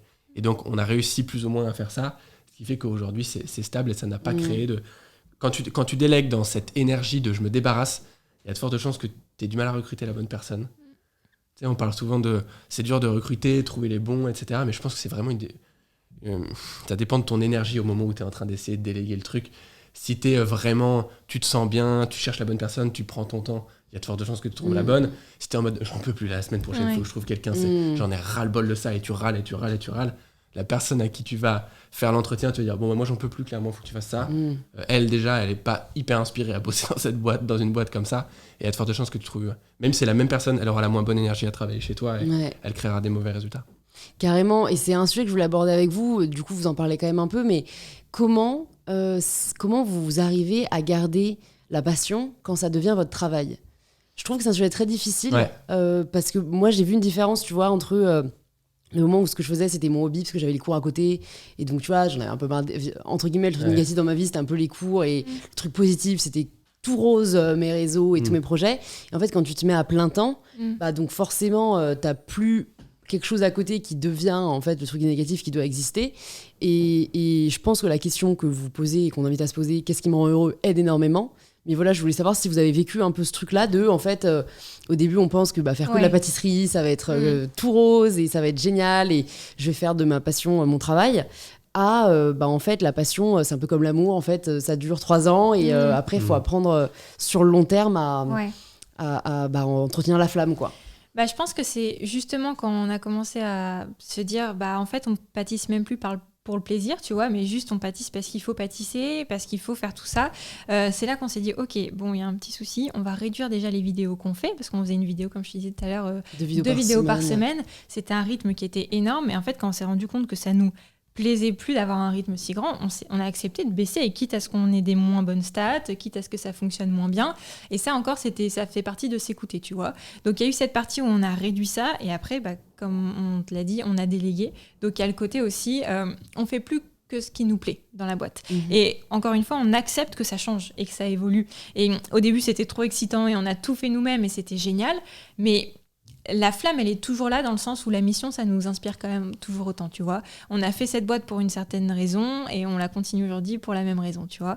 Mais il n'empêche que, justement, on a peut-être moins la flamme qu'au début, donc on a le délégué et maintenant, il y a une nouvelle flamme qui s'allume quelque part et on y va aussi. Et je pense qu'en fait, c'est ce côté où on est un peu malléable et on se laisse aller, pas où le vent nous mène, mais où notre cœur nous mène, tu vois, qui est hyper important. Et je pense que c'est normal d'avoir des hauts et des bas en entreprise. Ça peut arriver en couple, ça peut arriver en amitié, ça peut arriver en famille, en entreprise aussi. Ouais. Des fois, ton métier, tu le kiffes et c'est génial. Et d'autres fois, ça te saoule. Tu vois, il y a 1 an, quand on a commencé justement le coaching, nous, notre boîte, on est arrivé, on a dit, bon, on voudrait la vendre parce que ça va plus, là, en fait, on n'y arrive pas. On a failli tout arrêter. On a failli tout arrêter. Et notre coach nous a posé les bonnes questions à ce moment-là, en mode ok, pourquoi vous voulez arrêter ? Qu'est-ce qui va pas dans votre vie ? Qu'est-ce qui machin ? Et en travaillant sur nous, en fait, on s'est rendu compte que ça serait dommage d'arrêter. Il fallait juste accepter que ça n'aille pas. Et en fait, il y avait des solutions, le côté de la délégation et tout ça. Donc, je pense qu'encore une fois, si tu t'écoutes et que si tu as conscience que tout peut bouger à tout moment, que tes envies peuvent changer, que c'est normal, en fait, des fois d'aller mal, une fois que tu acceptes ça, en fait, ta vie, elle est cool, tu vois. Mais tu connais la mission, quoi. Je retiens un peu ça de ce que tu dis, en fait. C'est ça. Parce que c'est gros, ce que vous nous partagez, le fait qu'en fait, vous avez failli tout arrêter. Ouais. Tu vois, de l'extérieur, des gens peuvent se dire, vraiment, si on prend uniquement l'extérieur, putain, ils ont arrêté médecine pour lancer leur boîte, et en fait, leur boîte, ils vont la vendre, et en fait, ils vont regretter. C'est des quitters. Ouais. Tu vois, alors que pas du tout, en fait. C'était... vous avez pris la bonne décision, entre guillemets, pour vous. Et comme on n'est pas habitué tellement à considérer les difficultés juste comme ce que c'est des difficultés, on se dit que c'est le moment de tout arrêter, quoi. Ouais, mais en fait, je pense qu'il y a un truc là que je comprends mieux au fur et à mesure qu'on discute sur même moi-même et qui peut aider beaucoup de monde, c'est toute entreprise qui naît naît d'une énergie particulière et d'une envie particulière, et parfois on se leurre sur ce que c'est. Genre, je pense que la flamme s'éteint pas au bout de 3 ans. Je pense juste que tu n'avais pas compris ce qui avait fait naître cette flamme et du coup, tu n'entretenais pas le bon truc. Genre, j'ai pensé que je lançais un business dans la pâtisserie parce que j'avais trop besoin de plus pâtisser et d'arrêter de bosser la médecine tout le temps. Et j'ai beaucoup pâtissé et j'ai continué de pâtisser puisque je pouvais continuer. Si je déléguais pas, je continuais de pâtisser tous les jours et pour autant, je commençais à être de plus en plus malheureux. Et je me dis, je comprends pas, j'ai tout ce que je pensais vouloir, je fais ma passion. Et pour autant, ça s'essouffle. Et je commence à avoir ce truc de c'était ma passion. Et maintenant, ça l'est plus. Comment c'est possible ? C'est le fait d'en avoir fait un job, certainement, qui fait que je me sens malheureux maintenant. En fait, je me bullshitais total. J'ai créé cette entreprise parce que je voulais être libre financièrement. Genre, le pourquoi du pourquoi, c'était la pâtisserie parce que moi, je me suis raccroché à un truc et c'était la pâtisserie, j'aimais bien, j'y suis allé. Mais une fois que le pourquoi de la création de cette boîte, pour moi, est mort, puisque j'ai atteint ce truc, moi, j'ai plus de raison de m'épanouir à 100% là-dedans. J'ai déjà comblé le truc pour lequel je l'ai créé. Évidemment que j'ai pas envie de voir ça de moi, mais là, je préfère être 100% transparent avec les gens parce que ça peut peut-être les encourager à l'être. Ouais. Et il y a des gens qui vont regarder cette vidéo et qui vont me critiquer. Et en fait, regardez peut-être ce que vous voulez vraiment. Regardez-vous, vraiment, et demandez-vous ce que vous voulez et soyez honnête avec vous. Et il y a aucun problème à être vous-même. Genre, c'est vraiment génial. Et ça m'a permis de me détacher un petit peu de la pâtisserie et de pouvoir créer le nouveau truc où je vais pouvoir aider beaucoup plus de monde en les aidant à trouver qui ils sont et à créer le job de leur rêve dans lequel ils s'épanouissent plus tard. Donc ça a été hyper bon pour le monde que je prenne cette décision et que j'ai cette valeur, à un moment donné, argent, que j'ai dû combler. Donc Je pense que c'est pareil dans un couple. Il y a pourquoi tu te mets en couple à un moment donné. Il n'y a pas juste la personne à qui tu te mets en couple. Il y a qu'est-ce que tu venais chercher en te mettant en couple. Et à un moment donné, tu l'as. Et tu sens que tu n'as plus d'amour pour la personne. Mais genre, c'est pas la personne le problème. Rends-toi compte de pourquoi tu y allais. Et qu'est-ce qui va se passer si tu n'es plus avec cette personne. Tu vas le perdre, ce truc-là. Et ça, pour moi, c'est le truc le plus important. C'est comprendre pourquoi tu es en train de faire ce que tu es en train de faire. Le pourquoi, du pourquoi. Et c'est 10 fois, ça, du coup. C'est ça qu'il faut se le poser. Ouais. Parce que je pense vraiment, faites-le, quoi. Juste Ouais. écoutez pas le conseil. Ah faites-le, non, que ce soit pour le couple ou pour votre projet pro Exactement. ou votre travail. Il y a une petite partie des gens qui regardent cette toi, vidéo qui vont le faire. Ouais, t'avais pas conscience que c'était pour ça que tu lançais les ateliers Non, virtuels et la boîte. J'avais pas envie que ce soit pour ça que je lance ma boîte. Ouais. J'avais envie de lancer ma boîte parce que j'avais trop envie d'aider des gens à pâtisser mieux. Parce que j'avais l'âme d'un entrepreneur et que j'allais être... pour plein de raisons extérieures et superficielles que j'avais envie de voir de moi. Et le jour où tu te dis, mais en fait, peut-être que là, maintenant, ma priorité number one, c'est pas aider les gens. Au début, tu te dis, mais je suis une merde. Enfin, c'est une désillusion. Je mérite pas de faire ça. Je mérite même pas de gagner tout l'argent que je gagne parce qu'en fait, je le fais pas dans un pur but altruiste. Et donc, je suis mauvais. Je suis une mauvaise personne. Méchant Charles. Et un jour, je me suis dit, mais en fait, Charles, t'as le droit de vouloir ça. Et tu vois, je me suis pas lancé dans les crypto-monnaies. Donc, je contribue au passage. J'ai pas cherché le seul moyen de m'enrichir et de rien faire. J'ai trouvé un moyen de combler cette valeur par quelque chose de bénéfique pour le monde. Et j'encourage vraiment les gens à faire ça. Comment je peux aller à 100% dans mes valeurs, quelles qu'elles soient, tout en aidant, et frapper positivement les gens au passage. C'est mieux. Et une fois que tu as compris pourquoi tu vas, c'est quoi la flamme, je pense qu'elle s'éteint pas. Parce que tu sais quoi arroser en fait. Arroser, non, on n'arrose pas la flamme. Mettre des braises. Ouais, tu sais dans quoi mettre des braises. Et je pense que c'est important de dire aussi pour ceux qui aimeraient se lancer en couple que tu peux faire la même entreprise et pas avoir le même pourquoi en tant que collaborateur. J'allais te demander, toi, si en fait, pourquoi tu avais lancé cette entreprise, c'est pas forcément la liberté financière, quoi. Non, moi, c'était pas forcément ça. Moi, j'aime mon rythme de vie, je vais pas dire que j'aime pas l'argent, c'est pas ça, ou que j'aime pas en avoir. Oui, mais c'était pas le pourquoi du pourquoi. C'est pas le pourquoi du pourquoi, et ça est toujours pas aujourd'hui. Moi, c'était vraiment plus l'indépendance et le côté je suis mon propre patron, je choisis de quand je travaille et où je travaille. Moi, j'ai toujours eu mes parents, un exemple de mes parents qui ils sont dans le monde du spectacle. Ma mère a son compagnie de théâtre, mon père était comédien, il faisait des voix. Enfin, tu vois, c'est pas des médecins c'est pas le métro boulot dodo, tu vois. Et en fait, je me suis mis dans cette case, je sais pas trop pourquoi, de métro boulot dodo qui était pas vraiment moi. Moi, en fait, c'est la liberté qui me correspond le plus. Et ce pourquoi j'ai arrêté médecine et qu'on a lancé cette boîte, c'est pour avoir justement la liberté de me dire, je travaille quand je veux, où je veux, et en plus, je peux en vivre. Donc c'est jackpot, tu vois. Mais j'avais pas les mêmes pourquoi pourquoi en fait que Charles. Et la pâtisserie, ça a été un super vecteur pour faire tout ça parce que c'était une passion pour nous, on adorait pâtisser. Et en plus, voir les gens qui s'éclatent avec la pâtisserie, tu vois, nous, ça nous fait du bien. Dans mes valeurs, j'ai justement les libertés et j'ai aussi le côté de donner, apporter quelque chose, tu vois. Et du coup, ça me comblait tout. Je travaillais en couple, ma valeur numéro 1. En même temps, je comblais mes libertés, qui est la valeur numéro 2. Et troisièmement, ça comblait mon besoin de donner et d'apporter quelque chose. Et c'est pour ça que en fait, je me sentais si bien. Et je l'ai compris qu'il y a quelques temps, qu'en fait, mes 3 valeurs, ça a été comblé par cette boîte. Et c'est pour ça, je pense que ça fonctionne aussi. Parce qu'on est comblé par ce qu'on fait à travers nos valeurs hautes, tu vois. Et est-ce que vous avez vécu au même moment, parce que ça, c'est la difficulté aussi, ce truc de, en fait, on a envie d'autre chose? Parce que le plus dur, en fait, c'est quand c'est votre boîte, vous êtes en couple, il y en a un qui veut continuer, entre guillemets, il y en a un qui veut arrêter ou changer. Non, Charles a eu envie beaucoup plus avant moi. Beaucoup plus tôt, merci, c'était pas français ce que j'étais en train de faire. Beaucoup plus tôt de changer de voie et d'aller aider les gens à faire des reconversions pro, tu vois, en étant bien avec eux-mêmes. Et moi, ça m'a fait peur. Moi, j'ai ce caractère, c'est comme la médecine en fait, ça a fait exactement comme la médecine. Moi, la médecine, j'ai laissé Charles partir en premier et j'ai attendu 1 an où je l'ai suivi, tu vois, et j'ai fait mes partiels quand même, mais j'avais 1 an de secours, entre guillemets, où après j'ai pris la décision de partir. Et c'était un peu pareil, Charles, ça fait peut-être 1 an qu'il y réfléchit à la reconversion pro, aider les gens à se reconvertir. Et moi, j'ai pris 1 an à regarder un peu, ok, il va penser au truc, on va voir ce que ça donne. Et il m'a fallu 1 an. Donc j'ai accepté mon rythme aussi, et il a accepté mon rythme, mais du coup, c'était pas du tout synchro, tu vois. Et comme on voulait quand même lancer un truc à 2, t'as été patient et t'as laissé le cours du truc. Ouais, on a vraiment des énergies différentes avec Ava. Et elle, dans ses valeurs, il y a sécurité. Et donc, elle peut pas juste lancer une boîte du jour au lendemain. Moi, j'ai pas sécurité. Genre, ce qui peut être vraiment un inconvénient pour moi, mais qui est aussi un avantage, surtout quand c'est complémentaire avec quelqu'un qui a fond sur la sécurité. Vous êtes un beau yin et yang, là, je trouve. C'est génial. Et du coup, moi, dans mes valeurs, j'ai croissance, mais croissance excessive. Si j'ai pas Ava pour me temporiser, j'aurais 15 boîtes aujourd'hui et je serais sous l'eau et je vivrais une vie terrible. Genre vraiment, vraiment difficile. Et c'est cool qu'elle me laisse suivre mon énergie. Genre là, on a lancé cette boîte, on devait la lancer en septembre, on l'a lancée la semaine dernière, parce que je lui ai dit, c'est bon, là j'ai besoin que ça sorte. Et elle m'a dit, ok, je te fais confiance, on la sort, je vais m'occuper de comment faire en sorte que ça se passe en sécurité. Et je l'ai laissé faire ça, elle m'a laissé faire mon truc. Et du coup, direct, ça fonctionne parce que tu te laisses être toi à fond, quoi. Et c'est trop cool, parce que moi, sans l'énergie de Charles, je prendrais peut-être beaucoup plus de temps, et il m'aide à sortir de ma zone de confort, et quelque part, je l'aide à sortir de sa zone de confort. Donc je pense que c'est un super équilibre on est complémentaires parce qu'on ne sait pas forcément faire les mêmes choses ou quoi. On a de la chance d'aimer les mêmes choses, mais en même temps, l'énergie de l'autre nous pousse à sortir de notre zone de confort. Et ça, je trouve que c'est intéressant si vous sentez que vous avez un peu cette énergie-là aussi. Et si vous ne l'avez pas, c'est pas grave, mais je pense que ça peut être hyper utile quand on lance une entreprise à deux, d'avoir pas forcément la même énergie, parce que si j'étais avec quelqu'un qui était 100% comme moi, je ne lancerais pas la boîte, ça durerait encore plus longtemps, et au final, je stagnerais un petit peu plus, tu vois, j'aurais pas l'impression d'avancer, et je trouve que la vie passe hyper vite.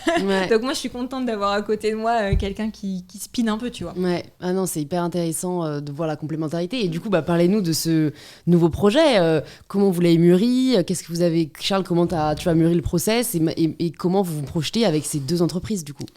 Déjà, j'ai eu le temps de mûrir le process, du coup. Ouais. Grâce à moi. C'est l'avantage, hein. Et c'est hyper cool, parce que je pense que si je l'avais lancé il y a un an, il ressemblerait pas du tout à ce à quoi il ressemble aujourd'hui. Nous, on a vraiment, mais comme je pense n'importe qui lance une boîte, c'est pas particulier à nous, on l'a pensé comme on aurait aimé l'avoir au moment où on vivait ce problème de je suis pas à ma place, je n'ai aucune idée de ce qu'est ma place, je sens que j'ai l'impression que je suis bon nulle part, donc j'ai peut-être envie d'entreprendre, mais dans quoi en fait ?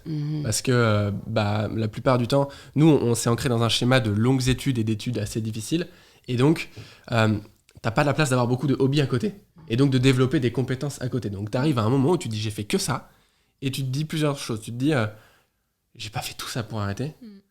Tu te dis, de toute façon, je sais rien faire d'autre parce que j'ai rien eu le temps d'apprendre à faire d'autre. Donc, qu'est-ce que je vais bien pouvoir faire ? Donc, nous, ça, c'était le problème qu'on a vécu. Et c'est celui qu'on a envie de solutionner auprès des gens, notamment ceux qui se sont engagés dans un process d'études longues.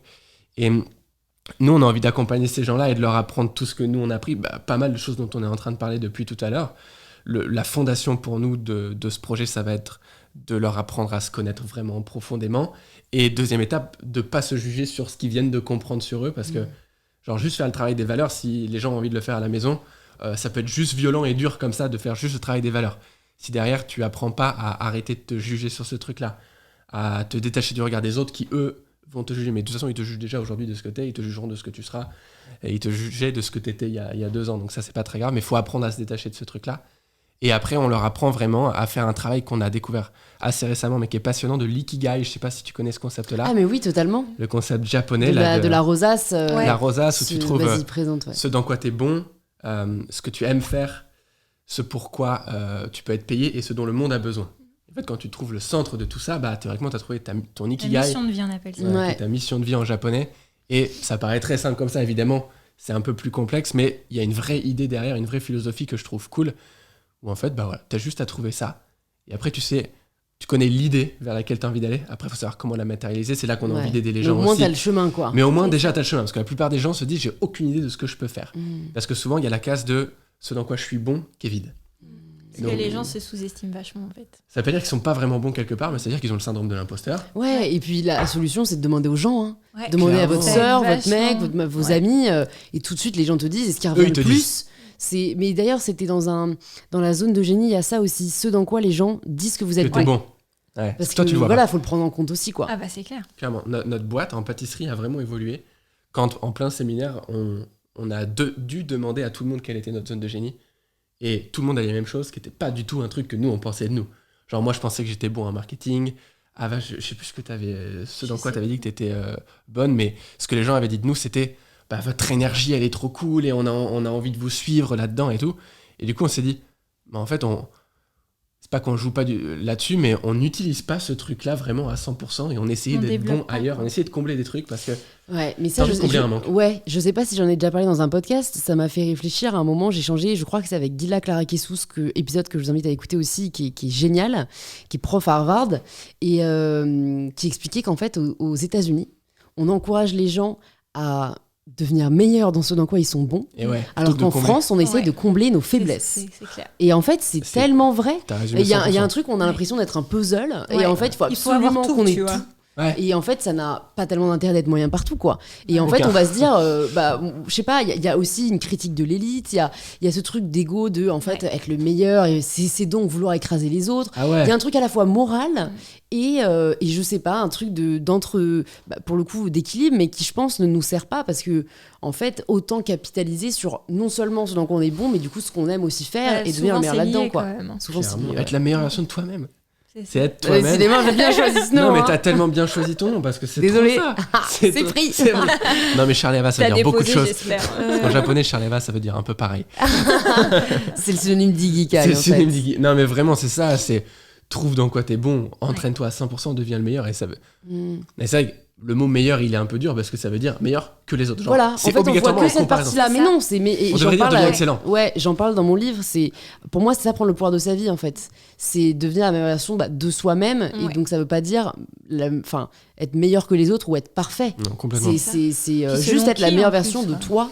Et ça veut pas dire être parfait. Ça, j'insiste aussi beaucoup Ouais. dessus parce que C'est clair. c'est, je pense, quelque chose dont on est beaucoup à souffrir, quoi. Mais la notion, ça va être parfait, c'est un peu justement pas avoir de faiblesse et donc aller combler ses Voilà. faiblesses actuelles Ouais. plutôt que de dire bah Alors que c'est la là-dedans je suis pas vulnérabilité. très bon. Genre la vie a fait en sorte que les êtres humains ont tendance quand même de manière générale à se mettre en couple. Je crois que c'est vraiment pas fait par hasard. Mhm. Je pense que tu vas chercher ce que t'as pas clairement à côté et ça peut être hyper bien parce que ça te permet de prendre le temps de te concentrer sur ce sur quoi t'es bon et d'aller à fond et ce dans quoi t'es pas bon. Il y a de fortes chances que ta moitié elle soit plutôt bonne là-dedans.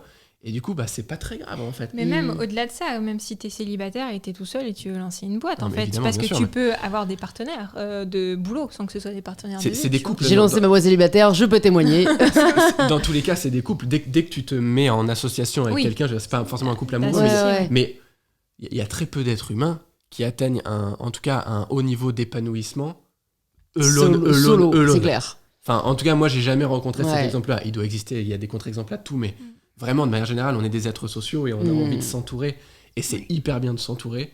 Et on a tous des faiblesses. Moi, je commence vraiment de plus en plus à travailler sur...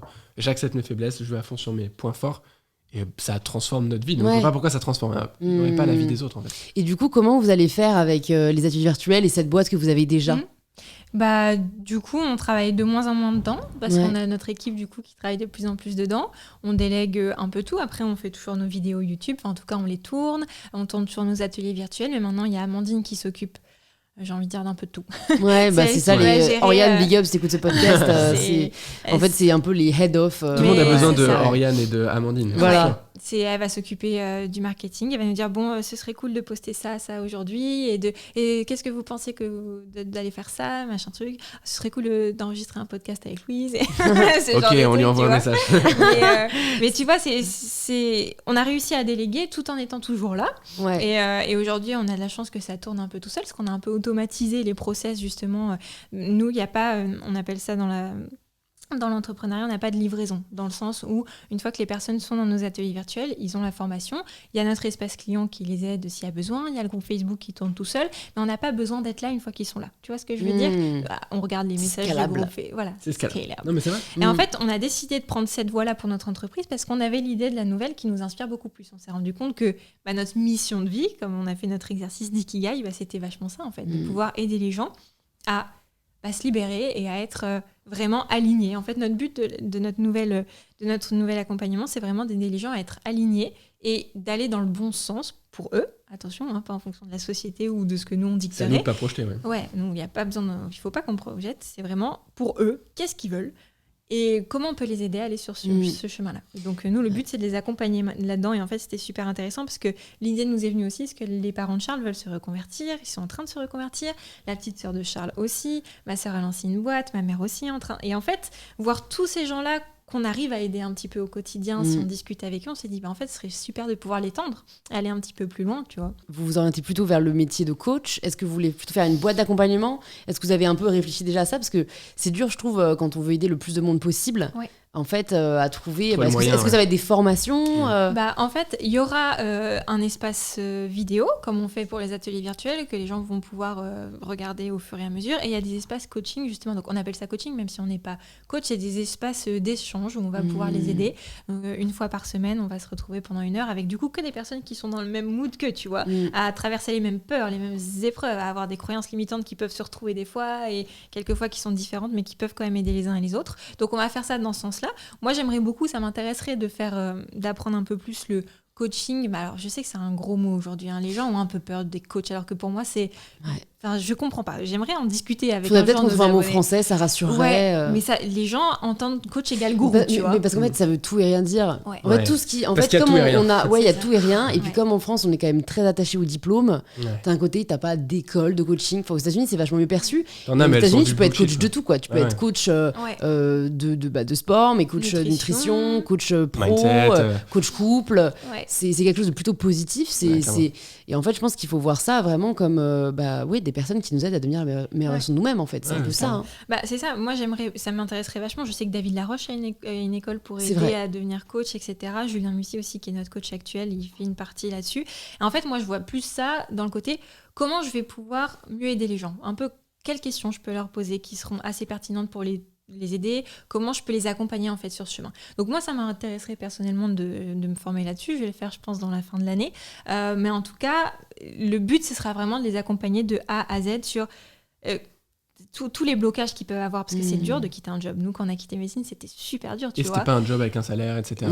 On quittait rien. Donc en fait, le but, c'est vraiment de leur trouver une sorte de stratégie d'évasion. Déjà, vérifier si c'est fait pour eux, tu vois, de partir de leur job. Un plan pour libérer quelqu'un de prison, quoi. Mais c'est ça. C'est un peu ça. Tellement de gens se sentent emprisonnés dans leur vie. Ça. Genre, nous, la phrase qui a changé notre vie, c'est « Ta vie est une prison dont toi seul as la clé ». Et nous, ça nous parle plus aujourd'hui parce qu'on se sent plus en prison. Mais à un moment donné, si tu te sens en prison, cette phrase, elle peut vraiment te parler. Et peut-être que les gens vont t'aider et te l'attendre, mais si toi, tu la prends pas, tu la mets pas dans la serrure, il va vraiment rien se passer. Donc, c'est pour ça que dans le programme d'accompagnement, il y a une phase qui s'appelle ta stratégie d'évasion, parce que les gens qui viennent nous voir aujourd'hui, ils se sentent complètement emprisonnés dans leur job actuel et ils se disent « Ouais, mais je peux pas quitter parce que j'ai un emprunt, j'ai des enfants et donc je peux pas arrêter du jour au lendemain. » Parce qu'on a un peu cette vision de la reconversion pro, c'est je dis au revoir à mon boss et je lance quelque chose après, alors que évidemment, c'est pas ça. Sauf si tu as les moyens financiers d'être en sécurité et de faire ça. Et dans ce cas-là, lâche ton job, il n'y a pas de problème. Mais la plupart des gens, c'est pas ça. Il va falloir trouver quand est-ce que tu te trouves du temps pour, à côté de ton job, réfléchir à qu'est-ce que tu vas lancer, commencer à le lancer. Et une fois que tu vois que les revenus commencent à être de plus en plus complémentaires, et même plus des complémentaires, mais c'est ton revenu principal, et là, tu lâches petit à petit. Mais... On en parle, je vous invite aussi à écouter, si c'est pas déjà fait, le podcast avec Stan Gruot, qui est un ancien trader et qui a lancé sa boîte et qui parle bien de cette phase de transition. Et en effet, tout le monde ne saute pas en parachute, sans parachute, quoi. C'est ça. En fait, ça dépend de tes valeurs. Vous êtes le parachute. Ouais. On essaye. Si t'as la valeur, genre vraiment en croissance excessive et que t'as pas du tout sécurité et que tu t'en fous, je pense qu'il y en a qui ont l'énergie de se lancer et ça marchera pas dans 100% des cas, mais ça peut le faire. Mais si vraiment, pour te sentir profondément bien, t'as besoin d'être en sécurité, faut vraiment pas faire ça, quoi. Donc ça dépend des gens, en fait. La stratégie dépend des personnalités. Donc notre but à nous, c'est de les aider à être le plus alignés possible et surtout apprendre à se connaître pour pas se réenfermer dans quelque chose qui ne va pas leur aller, tu vois. Et est-ce que du coup là vous retrouvez un peu l'énergie du début où en fait vous faites tout, c'est pas grave, pas besoin de déléguer. C'est incroyable parce que là on sent que la mission est différente. Avant on aidait les gens à bien pâtisser, ce qui est génial parce qu'on sait que ça épanouit vachement, c'est un déstressant, etc. Mais là on les aide à avoir une vie, à changer de vie, avoir une vie meilleure et ce que tout le monde mérite, tu vois, d'avoir la vie où on parle souvent de ça, parce qu'on a fait une petite masterclass il y a pas longtemps là-dessus, c'est ce côté, si t'as la boule le dimanche soir avant d'aller au boulot le lendemain, si t'arrives pas à te lever le matin, pour moi c'est qu'il y a un souci. Il y a un souci quelque part, il y a un truc qui bloque, parce que quand t'es à la bonne place, t'as l'énergie, t'as envie d'y aller, parce qu'en fait ta vie, t'es épanouie en fait, tu vois. C'est le mot. Il y a ces gens qui pensent qu'ils sont feignants ou qu'ils voient des gens accomplir plein de trucs et ils se disent ouais mais moi, et puis même les parents ont tendance à dire mais t'es fainéant, t'es machin, mais genre je pense vraiment que personne n'est fainéant. T'es juste pas à C'est la bonne David place. Laroche pas mal qui dit ça. C'est vrai, il le dit, ouais. Personne n'est c'est pas un fainéant. problème de motivation, c'est que c'est pas le bon rêve en fait. T'es c'est ça, juste en train de exactement. grimper la mauvaise montagne. Ouais. Et donc t'as pas l'énergie pour la grimper parce que ce qu'il y a au sommet ça t'intéresse pas. Ouais. Genre t'adores la vue mer et tout en haut t'as une vue jungle. Tu t'en fous en Et fait. alors, est-ce que vous pensez vraiment que ça ne dépend que de ça, ou est-ce qu'il y a d'autres choses qui vous donnent de l'énergie, vous justement? Il y a des trucs accessoires qu'on verra, genre te nourrir correctement, faire du sport.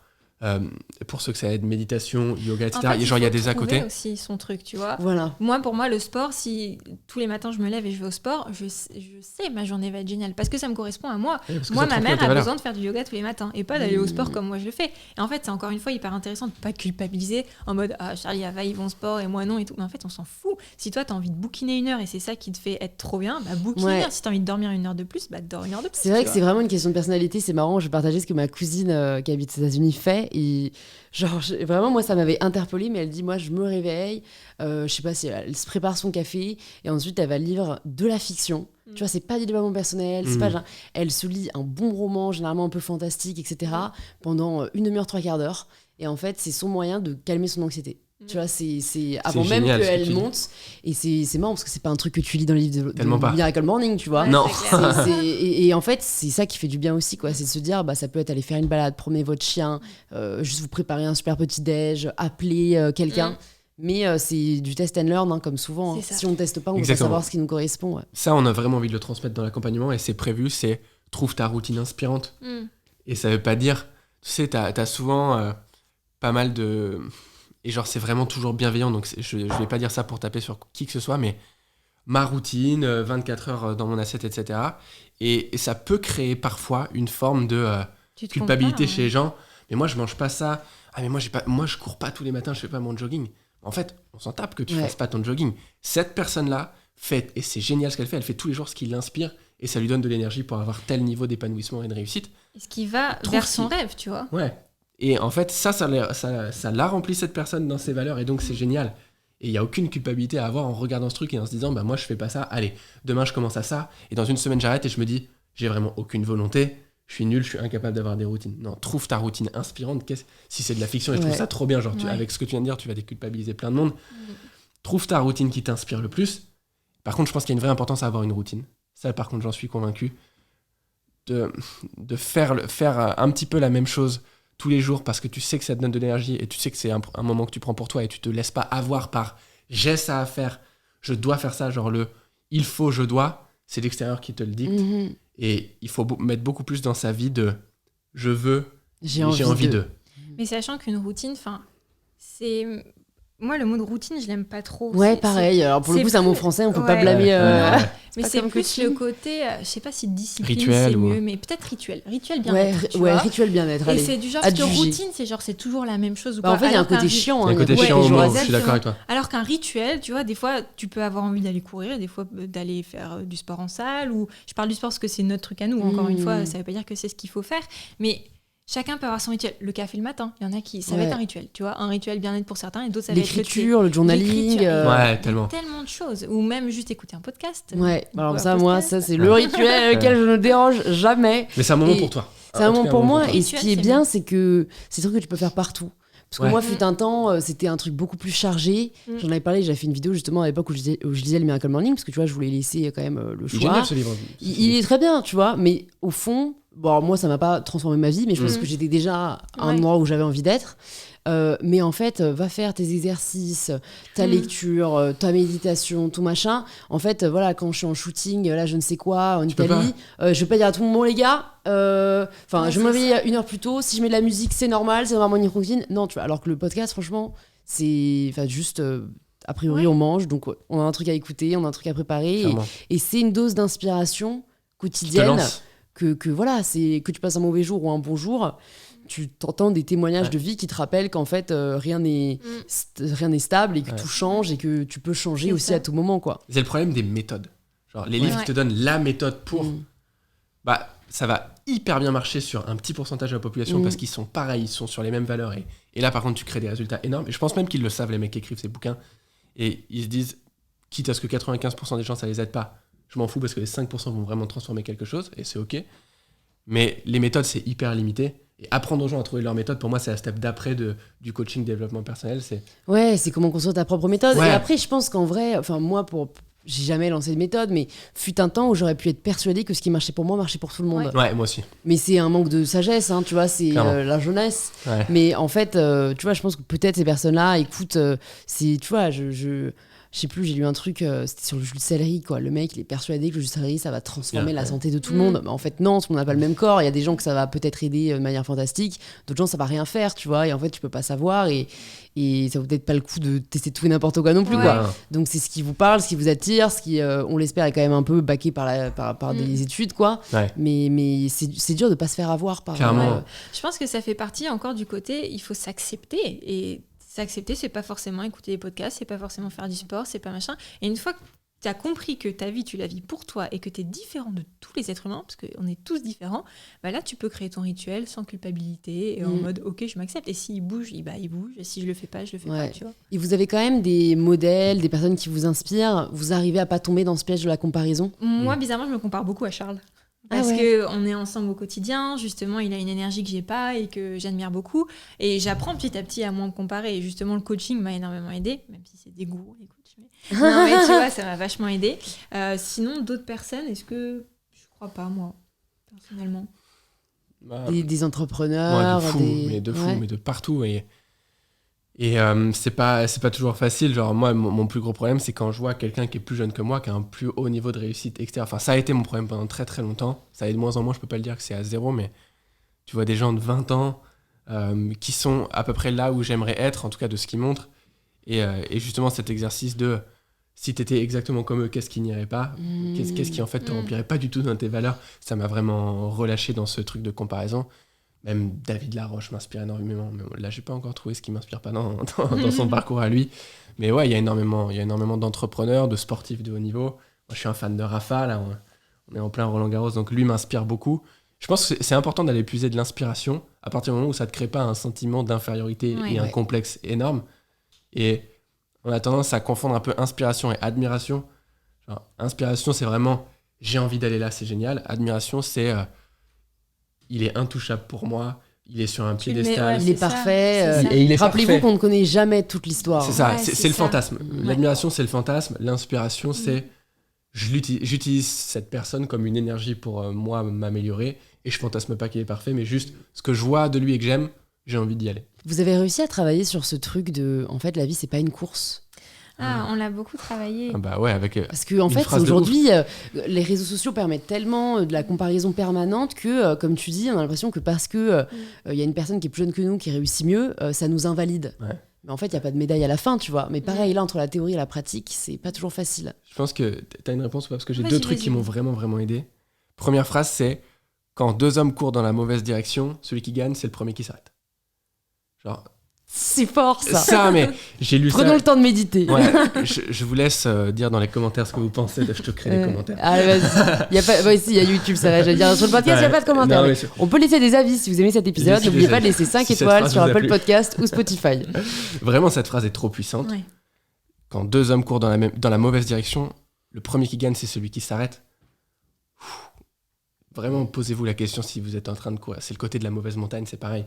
Est-ce que vous êtes en train de courir dans la mauvaise direction ou vraiment dans la bonne direction ? Et ça permet vraiment... On parle encore d'une course, tu vois. Mais on parle encore d'une course. Je pense qu'un travail encore plus profond que ça, c'est... La step d'après, c'est pourquoi je cours. Genre, moi, je me suis vraiment rendu compte que j'ai des problèmes de santé et j'ai vraiment ce sentiment que je vais pas vivre la vie aussi longue que j'aimerais. Et j'ai compris que récemment que c'était vraiment pour ça que j'étais en train de courir. Et c'est vraiment pas la bonne raison. Ça me touche encore pas mal, mais on a tous une raison de pourquoi on est en train de faire une course et on est en train de faire un sprint. Et les gens doivent... Excuse-moi. Non, mais t'inquiète. Moi, à chaque fois, ça me touche. L'épisode avec Lucie Lucas aussi, elle partageait le burn-out très difficile qu'elle a fait et on a le droit. Tu vois, faut apprendre à réaliser que ce que tu disais, en fait, dans chaque moment qui nous paraisse difficile, qui nous paraisse insurmontable, qui nous paraisse injuste, il y a une raison, ou en tout cas, il y a une raison qu'on trouvera plus tard, qui nous rendra plus forts. Et je trouve que cette phrase est parfois culpabilisante, ce qui nous tue pas nous rend plus forts, mais je pense qu'elle est vraie quand même. Ouais, elle est très dure, mais elle est vraie. Ouais, carrément. trouvez pourquoi vous êtes en train de courir. Et comment on trouve pourquoi on est en train de courir? Parce que Ouais, tu vois, limite, toi, C'est le pourquoi je du te dis, pourquoi. t'as une fois 10. chance, tu vois, Ouais. de le Ouais, savoir. c'est hyper visuel. C'était Ouais. hyper simple pour moi de le trouver. Et encore que ça m'a pris quand même des années de comprendre vraiment pourquoi j'étais à ce point dans le côté compétition. J'ai envie Ouais, vraiment ouais. Et, Dans le côté fuite en avant, presque. ouais, vraiment ça. Et déjà, il y a plein de gens qui sont malades sur cette planète et pour qui je pense que c'est une des raisons pour lesquelles ils sont en train d'essayer de se pousser. Et même, c'est pas bénéfique parce que tu crées vraiment des émotions à l'intérieur de toi où tu es frustré tout le temps parce que tu n'avances pas assez vite, parce qu'il y a une espèce de deadline. Et du coup, tu n'es pas en train de comprendre que ce qui est merveilleux dans ta vie, c'est ce que tu es en train de faire maintenant et tu te focalises sur le sommet de la montagne alors que c'est juste magnifique de randonner sur la montagne et de regarder le Ouais, paysage. le chemin est souvent plus beau que la destination. Mais en fait, une fois que tu quittes ce fantasme de l'objectif, nous on a remplacé objectif par mission. Genre ma mission c'est d'aller là en faisant ça, plutôt que juste c'est arriver là et point barre et je serai heureux. Tu sais, souvent on dit je serai heureux quand je gagnerai tant, quand je serai quand j'aurai un super corps ou je sais pas quel fantasme encore une fois. Et là tu peux pas profiter sur le chemin et tu vis frustration sur frustration jusqu'à ne pas y arriver parce qu'il y a quasi aucune chance que tu y arrives dans cette dynamique là. Alors que quand tu te dis j'ai envie pour moi de faire du sport tous les jours parce que j'ai envie de m'honorer, etc. Il y a de fortes chances qu'à un moment donné, physiquement ça suive, ou en tout cas si c'est une de tes missions pour toi, c'est de t'honorer dans ta santé, etc. Donc voilà, remplacer objectif par mission, c'est un truc qui m'a beaucoup aidé. Et pour trouver vraiment le pourquoi j'étais en train de courir, c'est l'exercice des pourquoi. Genre, dans ta vie, pourquoi je veux ça? Pourquoi je veux ce truc-là? Pourquoi je veux ce truc-là? Pourquoi je veux ce truc-là? Et tu te rends compte de trucs à la fin qu'en fait, t'as juste envie d'avoir la sensation de vivre. Alors moi, c'est vraiment le dernier truc sur lequel je suis arrivé. J'ai envie d'avoir la sensation de vivre. Et je me suis rendu compte que j'étais en train de me voiler la face parce que ça crée ce truc où j'étais pas en train de vivre, j'étais pseudo pas en train de vivre. Ce qui est totalement faux. Genre, je suis carrément en train de vivre. Je fais des trucs exceptionnels maintenant. Et par truc exceptionnel, je veux dire être dans le lit avec ma chérie à regarder un match de tennis. Je veux pas dire accomplir un truc de dingue. Genre, à chaque fois que je fais ça maintenant, je lui prends la main et je me dis à l'intérieur de moi, mais je suis vraiment le plus heureux du monde. Ouais. Et c'est prendre le temps de le faire. C'est ça, je crois qu'on arrive à arrêter de courir quand on se rend compte que tous les jours, c'est trop cool, quoi. Et de vraiment profiter du chemin, comme tu l'as dit. Le chemin, pour moi, c'est le plus important. La destination, c'est cool, quoi. Et c'est pas forcément sauter en parachute le truc le plus cool. Non, je l'ai fait. Ouais. C'est pas ouf. C'est pas ouf. Mais ouais, profiter du chemin, je crois que c'est le plus important. Carrément. Quand tous les jours, on arrive à se lever et faire notre journée et dire « Waouh, punaise, j'ai passé une journée incroyable », alors qu'on a passé une journée classique, quelque part. Et puis, juste se rendre compte que c'est ouf. Il y a quelque chose qui m'a fait réfléchir. Après, pareil, ça dépend, je pense, des personnalités, mais un épisode du podcast de Pauline Léniaud avec... alors, son nom de famille, je crois que c'est Comte Sparville. J'ai oublié son prénom. C'est un auteur et un philosophe, auteur. Il a dit, en fait... J'ai commencé, vie très difficile, il a perdu son enfant et tout. Hein. Et il dit, j'ai commencé à être heureux le jour où j'ai réalisé qu'être heureux, c'est ne pas être malheureux. Et moi, ça m'a fait réfléchir parce que je pense qu'on fantasme le bonheur comme un truc exceptionnel. Que t'as où jamais tous les ressenti jours, en et que, fait, c'est voilà, des moments magiques en permanence où t'as la sensation de vivre tout le temps et t'es au max. Alors que, au fond, moi, je suis assez d'accord avec le fait, en fait, c'est ne pas être malheureux. C'est hyper simple, mais en fait, ça veut juste dire que t'es là où t'as envie d'être. T'as en tout cas ce que tu as vraiment besoin, pas forcément ce qui te fait rêver, parce que parfois, c'est des faux rêves, mais ce dont t'as besoin. Et tu vois, t'as pas ce truc de j'aimerais bien changer ça quand même. Tant qu'on a des j'aimerais bien changer ça, je pense qu'il faut les changer. Mais voilà, moi je voulais juste partager cette vision qui peut paraître pessimiste du bonheur, mais qui en fait est juste assez lucide. Ouais, ça te relâche. Genre, les plus grands bonheurs de ta vie, c'est j'ai soif et j'ai un verre d'eau à côté de moi, je peux boire. Ouais, c'est clair. Je suis désolé, mais j'ai très envie de faire pipi et j'ai des toilettes à côté et je peux y aller. Je suis vraiment désolé, mais c'est clairement vrai. Genre, besoin si et assouvissement, quoi, en fait. Hein. Je suis au Ritz en train de manger du caviar et j'ai très soif et j'ai pas d'eau. Je m'en fous d'être au Ritz à ce moment-là. Genre, j'ai soif, j'ai besoin de boire de l'eau. Si je suis dans mon canapé et que j'ai un toit au-dessus de ma tête, je prends conscience que j'ai mes deux bras, mes deux jambes. Et même si vous n'avez pas vos deux bras, des jambes, même déjà, il en reste. Un autre épisode à écouter, le mec, tellement inspirant, quoi. Il n'a pas de bras, il n'a pas de jambes, mais il est super heureux. Voilà. Long story short. Et en même temps, t'as l'impression que la plupart des gens qui vivent des trucs ultra horribles sont plus heureux que toi. Je sais. Moi, c'est un truc qui me fait un peu culpabiliser aussi, mais en fait, je pense que c'est assez humain. C'est-à-dire que quand t'es passé par un truc vraiment horrible, tu te rends compte le reste te paraît futile. Mais c'est exactement ce qu'on dit aux gens. justement qui veulent se reconvertir professionnellement. On en a plein au téléphone en ce moment. Et des fois, je leur dis, je suis désolé, mais je pense que tu passeras pas à l'action parce que tu ne vas pas assez mal.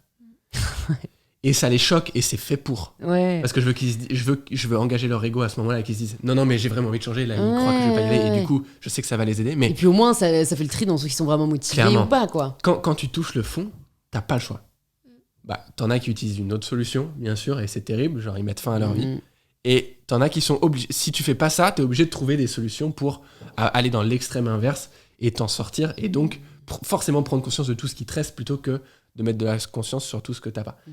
Et ça, c'est hyper puissant. Et c'est, je pense, la raison pour laquelle nous, on avait dans nos études de médecine un gars qui s'était fait en première année écraser par un bus, qui était resté en vie, mais qui était en fauteuil roulant, paraplégique, Percuté, etc. pas écrasé. C'était le mec, oui, pardon.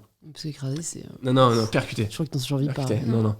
Et c'était le mec le plus souriant de la fac. Ah ouais. C'était le mec le plus sympa, c'était le mec le plus cool. Et nous, on le regardait de l'extérieur. Et dès que toi, tu te sens pas bien, tu te dis, je suis vraiment con, quoi. Enfin, j'ai pas le droit. Et ce truc de j'ai pas le droit te rend encore plus mal. Il y a rien de bon dans ce truc d'auto-jugement. Et je pense que il a compris en quoi c'était une chance de s'être fait percuter quelque part par un bus. Parce que en quelque chose, ça a été une chance. En plein de choses, ça a été vraiment terrible. Ça a été équilibré. Mais en quelque chose, ça a été une chance. Et ça a fait qui il est aujourd'hui. Et tu vois, il m'a inspiré à être plus heureux. Et je sais pas s'il regardera ce podcast, mais je suis sûr que s'il entend ça, il sera très heureux de savoir que il l'a pas fait qu'à moi. C'est une évidence parce qu'on parlait tous de lui en mode il est incroyable, il est exceptionnel. Pierre. Donc Pierre, ouais. Donc tout ce qui t'arrive d'horrible peut être une opportunité d'impacter plus fort les gens autour de toi bénéfiquement et toi le premier. Donc si tu décides de voir les choses, c'est hyper dur, mais si tu décides de voir les choses difficiles extérieurement qui t'arrivent et que tu as envie de comprendre en quoi intérieurement c'est un truc hyper positif, bah tu peux transformer des trucs de ouf. Trop intéressant, franchement trop profond. J'espère que vous appréciez ce podcast hyper philosophique. Moi, oui. Sur un sujet qui est un peu plus léger, mais il y a une question quand même que je voulais aborder, qui est aussi dans une mouvance sociétale, donc qui je pense peut parler à pas mal de gens. C'est le fait que vous avez déménagé à Toulon, et que vous vivez là-bas, et que voilà, de l'extérieur. Alors, je sais pas si c'était après le Covid ou avant le Covid. Juste après. Juste après, d'accord. Premier confinement. Ouais, mais tu vois, il y a pas mal de gens qui rêvent de ça. Et je pense qu'on sous-estime l'impact que notre environnement a sur nous. C'est le plus important. Voilà. Et je pense qu'il y a plein de gens qui rêvent d'habiter, que ce soit dans le sud, que ce soit à l'étranger. En fait, on se rajoute tellement et parfois c'est très légitime, hein, je peux pas pour telle ou telle raison. Est-ce que vous pouvez nous dire ce que ça vous a apporté et peut-être partager vos conseils? Est-ce que vous avez parfois ce fear of missing out, tu vois, de ne pas être à Paris? Est-ce que vous avez l'impression d'avoir moins d'opportunités? Est-ce que vous aviez peur de ça? Moi, je voulais pas qu'on parte tant que je pouvais pas financièrement remonter quand je voulais voir mes parents. Parce que c'était une période où je venais de perdre ma grand-mère en plus. Enfin, j'ai besoin, moi, d'être proche de ma famille. Et c'était hors de question pour moi si je pouvais pas revenir quand je le voulais, financièrement, parce que le temps, je l'avais. À ce moment-là, je pouvais pas descendre. Mais par contre, quand je me suis vraiment rendu compte du pouvoir de l'environnement, comme tu viens de le dire, que ce soit l'environnement, le soleil social pour nous, mais aussi social, c'est tout, hein, c'est votre famille, votre mec, exactement. Votre femme, c'est tout. Et c'était hyper important. Et pour nous, descendre dans le sud, ça nous a fait peur parce que justement, on s'éloignait. Alors Paris, un petit peu, nous on vient de Normandie. Paris, c'est vrai qu'on s'éloigne de Paris, mais on est en soi qu'à 4 heures de train, donc ça va. C'était pas la folie. On s'est dit, on va pas être invité à des événements parce qu'on était vachement dans la food avant, on va moins pouvoir aller voir les chefs, tourner des vidéos, ça va être moins simple, etc. Mais en fait, quand on s'est rendu compte de la vie dans le sud, le bonheur que c'est de se réveiller, d'avoir du soleil, de pouvoir être à la mer, parce que pour nous, la mer, c'est le plus important, en termes d'environnement, je sais pas comment on dit. De nature, quoi. Bien-être, en fait. Ouais, de bien-être. Là, on s'est dit, il n'y a plus de questions à se poser, on n'a qu'une vie. Pourquoi je resterais en Normandie? Alors, même si j'ai mes parents et que je les aime et j'ai envie de les voir tout le temps, tu vois. Mais encore une fois, on a décidé de vivre pour nous. Et vivre pour nous, ça voulait dire à ce moment-là, aller dans l'endroit qui nous inspirait le plus. Et on a vu un avant-après d'être parti dans le sud, tu vois. Trop cool. Je pense qu'il y a plein de gens, comme tu dis, qui se disent, mais je peux pas, ou j'y arrive pas, etc. Et pour telle et telle raison, je n'ai pas la possibilité de changer vraiment là où je vis. Et nous, on a appris un truc, c'est que si tu fais pas quelque chose qui dans ta tête t'inspire, c'est parce que t'as pas trouvé encore un pourquoi assez puissant. Quand le pourquoi est assez puissant, le comment est évident, se fait tout seul. Genre, ton cerveau, c'est la machine la plus évoluée de cette planète. Il est capable de répondre à n'importe quelle question. Il y a des gens qui créent des fusées pour aller sur la Lune. Tu dois trouver certainement, si tu te poses la bonne question, comment changer de job ou te faire muter ou je sais pas quoi pour aller ailleurs. Simplement, tu te poses pas la question comment je vais faire pour y aller, tu te dis je ne peux pas y aller. Et nous, ce qui nous a aidé, c'est vraiment de changer ce qu'on appelle notre monologue interne. Qu'est-ce qu'on se raconte 95% de notre journée? Et dès qu'on se prenait à se dire un truc négatif, je peux pas faire ça, on avait un exercice de David Laroche. On se mettait une petite baffe. L'idée n'était pas de se faire mal, mais c'était d'envoyer un signal à notre cerveau, genre je ne veux plus penser un truc qui me limite. Et à chaque fois derrière, je transforme ça en plutôt qu'une croyance limitante, une croyance constructive, stimulante. Et c'était plutôt comment je peux faire pour déménager et même aller si vivre c'est là pas où tout de je veux. suite, parce qu'on a réfléchi pendant 2 ans avant de déménager, tu vois, parce que justement, j'étais accrochée à mes parents beaucoup et encore une fois, tu sors de ta zone de confort quand tu pars à 1000 bornes et tu sais pas trop ce qui t'arrive là-bas. Vous connaissez tu vois. personne, il y a plein de... Mais après, je pense qu'on a aussi eu ce côté où on a compris que la vie, c'était pas un seul chemin. Et que si ça nous allait pas, on revenait en Normandie, en fait. Tu vois, ce côté, il y a pas de non-retour. Peut-être qu'un jour, on va plus vouloir vivre dans le sud, peut-être qu'on va vouloir aller à l'étranger. Et en fait, c'est OK de pas vouloir toujours la même chose. Et encore, moi, je trouve ça... Même plus que c'est OK, c'est sain, tu vois. Parce que ça veut dire que tu évolues dans ta vie et que tu grandis tu vois, que tu changes. Et je pense que quand tu es en croissance, et ça fait partie de la croissance, parce que tu changes, tu bouges, tu évolues, là, tu es en vie. Là, tu es vivant. Là, tu vis ta vie à fond. Il y a tellement de phrases que, tu sais, j'ai envie de noter. Les gars, prenez un carnet. Je vais réécouter cet épisode. Bon, je pourrais continuer bien longtemps, mais on va arriver aux petites questions de la fin. Alors, parfois, je demande comment vous progressez, mais je crois qu'on en a bien parlé. Donc, on va passer à la question d'après, qui est un peu, est-ce que récemment, vous avez lu, vu, entendu, une ressource qui vous a nourri, que vous avez envie de partager aux personnes qui nous écoutent? Moi, c'est vraiment ce truc dont je parlais tout à l'heure, de la petite voix intérieure qui te tire vers le bas. Je crois que le livre s'appelle Sell Like Crazy, donc clairement vendre de manière complètement folle. Donc c'est vraiment un pur livre de marketing, mais comme dans tout livre de marketing, c'est basé sur le comportement humain. Donc en fait, moi, j'en tire un maximum de bénéfices sur ma compréhension de l'être humain, de moi-même et évidemment de comment je peux mieux impacter les autres. Donc ce livre-là a été génial pour ça, mais il est vraiment très axé business, entrepreneuriat, donc je le conseille plutôt à ceux qui ont envie de lancer une boîte. Mais le truc que je retiens le plus de ce livre pour l'instant, c'est vraiment que je comprends qu'il y a ce truc-là à l'intérieur de moi qui me parle de temps en temps et arriver à identifier quand est-ce que c'est la little bitch inside et quand est-ce que c'est quelque chose qui est en train de m'expliquer quelle est la bonne voie pour moi et qu'en fait je suis pas sur le bon chemin et que ça m'aide inconsciemment à me rediriger. Et moi, on a changé de coach récemment. Et c'est un coach qui me fait beaucoup rire parce qu'il aime bien faire des jeux de mots ou alors utiliser les mots et les décomposer. Et il nous a parlé, je crois, si je dis pas de bêtises, du bonheur. En fait, c'est la bonne heure. C'est la bonne heure pour avoir du bonheur, tu vois. Et ça, je trouve ça super intéressant parce que pour moi, le bonheur, c'est maintenant, quoi. Avoir c'est tout le temps la bonne heure. C'est beau. Le bonheur, c'est tout le temps. Jeu de mots, là. C'est tout le temps. Il est trop fort. Ouais. Et dans tous les mots, il va trouver ça. Je sais plus comment ça s'appelle, mais voilà, je trouvais que pour le bonheur, c'était hyper important parce que pour moi, la vie, ça doit être ça, quoi. Est-ce que vous pouvez nous partager votre meilleur investissement récemment, que ce soit en termes d'énergie, que ce soit en termes matériels, que ce soit en termes, humains? Est-ce que vous pouvez nous partager ça? Moi, c'est notre investissement, en tout cas mon investissement au niveau du temps, l'énergie qu'on a mis là récemment. On a bossé comme des acharnés pour justement lancer notre nouvelle entreprise. Et c'était difficile dans le sens où mes libertés étaient un petit peu... Enfin, je pouvais moins aller au cinéma. Quand j'entends liberté vraiment dans ce sens-là, j'ai dû beaucoup plus travailler, dormir moins et tout ça pour en fait accomplir un truc qui me tenait à cœur. Et c'était du sacrifice, entre guillemets, mais qui était positif, tu vois. Et là, j'ai investi mon énergie pour quelque chose qu'aujourd'hui, je trouve trop beau, parce qu'on a déjà des personnes qu'on va pouvoir accompagner. Et je trouve ça génial, parce que ça me remplit vraiment d'être alignée avec moi. Donc vraiment, l'énergie que j'ai mis dans la création de quelque chose qui me tient à cœur. Et voilà, le meilleur investissement que j'ai fait récemment. Génial, merci du partage. Je pense que clairement, les meilleurs investissements qu'on puisse faire, c'est de l'énergie, même s'il y a plein de trucs qui demandent de l'argent, genre... On dépense beaucoup d'argent dans des accompagnements, des formations, et c'est vraiment super. Mais c'est vraiment... Genre, tu peux dépenser beaucoup d'argent dans un accompagnement. Si tu dépenses pas l'énergie de faire les exercices qu'ils te demandent, t'as juste dépensé de l'argent. T'as rien investi, t'as juste dépensé de l'argent.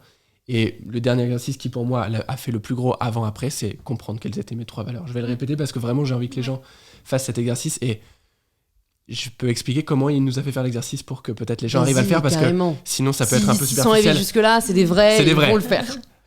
Il nous a posé la question de la manière suivante, c'est genre, oublie ce que t'aimerais voir de toi et ce que la société déjà aimerait voir de toi pour trouver tes valeurs, et regarde ta vie, fais comme si tu t'auto-regardais sur les 10-15 dernières années de ta vie, sur quoi la vie démontre que tu mets le plus d'importance.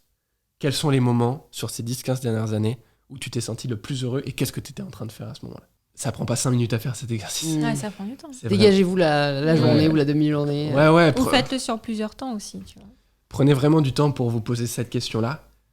Ok, à quel moment, sur les 10 dernières années, je me suis senti le plus heureux? Qu'est-ce que je faisais à ce moment-là exactement? Qu'est-ce qui, dans ce truc que j'étais en train de faire, vraiment me touchait particulièrement?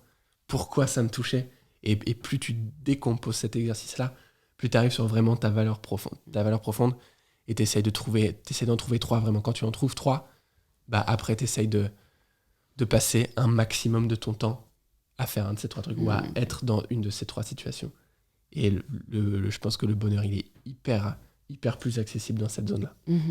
Super. Je vais vous poser les 2 dernières questions du podcast. Je crois que vous n'avez pas posé celle-là la dernière fois. Donc, qui est-ce que vous aimeriez entendre au micro d'InPower? Moi, en ce moment, j'adore Jonathan Cohen. Ouais, je suis fan. Je trouve qu'il a une énergie qui est incroyable. Il a une facilité à créer quelque chose qui est incroyable. Enfin, une facilité, je sais pas, mais en tout cas, ça a l'air facile de ce qu'il fait de l'extérieur. Et il a l'air tellement cool et tellement gentil que moi, j'adorerais le voir. Super, Jonathan, si tu nous écoutes. En plus, j'ai l'impression que ce gars... Moi, je l'ai connu du jour au lendemain et j'ai l'impression qu'il est arrivé comme ça et que là, il est en train de... Ouais, là, il est en ascension. Hein. C'est fulgurant, quoi. Et je ne sais pas exactement ce qu'il fait dans sa vie pour manifester tout ça, mais ça m'intéresserait énormément parce qu'il y a forcément un truc qu'il fait. Tu dis la même personne, du coup? Non, il faut que je trouve quelqu'un d'autre. Comme ça apporte un peu de d'originalité. valeur. Un peu de diversité. Non, puis un peu de valeur en plus aux gens, plutôt que je dise la même chose que toi. Bah, je t'encourage à inviter Julien Mussy sur ton podcast, qui est notre coach actuel. Ok. Parce que je sais qu'il va apporter énormément de valeur aux gens qui écoutent ton podcast. Il est exceptionnel. Julie Laroche, pardon. Ouais, Il y a c'est tellement de vrai, monde. ouais. Elle fait aussi un travail différent de David, mais très aussi dans l'accompagnement de la mission de vie. Donc, moi, super, je repars avec des excellents On peut te faire invités. une liste, hein, si tu veux. Ouais. Et puis, je vais vous poser la dernière question du podcast, la question signature. Ça signifie quoi pour vous, prendre le pouvoir de sa vie? Alors, je sais plus ce que j'ai dit pour le premier podcast. Ce sera peut-être différent de ce qu'on a dit dans le... Ouais, c'est ça qui est Premier intéressant, podcast. l'évolution. Hein. Pour moi, prendre le pouvoir de sa vie, c'est mettre de la valeur sur se trouver, sur se chercher, en fait, sur se poser des questions pour essayer de découvrir qui on est. Parce que je trouve que c'est le plus important de vivre une vie avec nous, mais le vrai nous, tu vois, pas le nous de la société, pas le nous de ce que nos parents nous disent ou quoi. Et voilà, je pense que prendre le pouvoir de sa vie, c'est se poser ces questions-là, sur qui on est réellement. Qu'est-ce que je veux, qu'est-ce que j'aime, tout ça. Super. Merci, Ava. Je peux pas être original sur cette question. C'est ce que j'allais répondre et j'ai vraiment pas envie que les gens retiennent autre chose parce que c'est le truc qui nous a le plus impacté. Donc, je fantasme que c'est ce qui peut le plus impacter les gens. Et je crois que si j'y crois, ils vont y croire un peu plus en plus. Donc, j'ai vraiment je crois envie que de j'ai dire ça. trouvé le titre de cet épisode. Ce sera Trouver sa mission de vie. Ouais. On verra si vous nous écoutez, si c'est ça qui l'importe. Je pense que c'est vraiment le truc le plus puissant. Genre, tu peux pas dépenser mieux ton énergie qu'à essayer de trouver à 100%, enfin, au mieux possible qui t'es et quelle est ta mission de vie. C'est s'honorer, en fait, quoi. Génial. Bon, écoutez, merci. Ouais, C'était merci à toi, génial. Il y aura sûrement une partie 3 parce qu'à Yes. chaque fois, c'est hyper intéressant d'échanger avec vous. Pour les personnes qui nous écoutent, qui veulent en savoir plus sur vous, sur cette nouvelle boîte que vous lancez, où est-ce que vous voulez qu'on les redirige? Bah, aujourd'hui, on n'a pas encore de compte Instagram lié à cette activité, donc ils peuvent aller sur Instagram Charles et Ava. Ouais. Ça basculera dans les prochaines semaines très certainement. Et puis ils peuvent discuter tout simplement avec nous par message privé parce qu'en ce moment on passe plus de temps dans nos messages privés à essayer de vraiment aider les gens dans ce truc-là, donc on se fera un grand plaisir de le faire. Ouais, n'hésitez pas à envoyer un petit message si vous avez apprécié cet épisode, ça fait toujours plaisir. Voilà. Et Merci à toi Louis, c'était beaucoup, vraiment Louise. trop cool. Avec grand plaisir. À très vite. Ciao. Bye.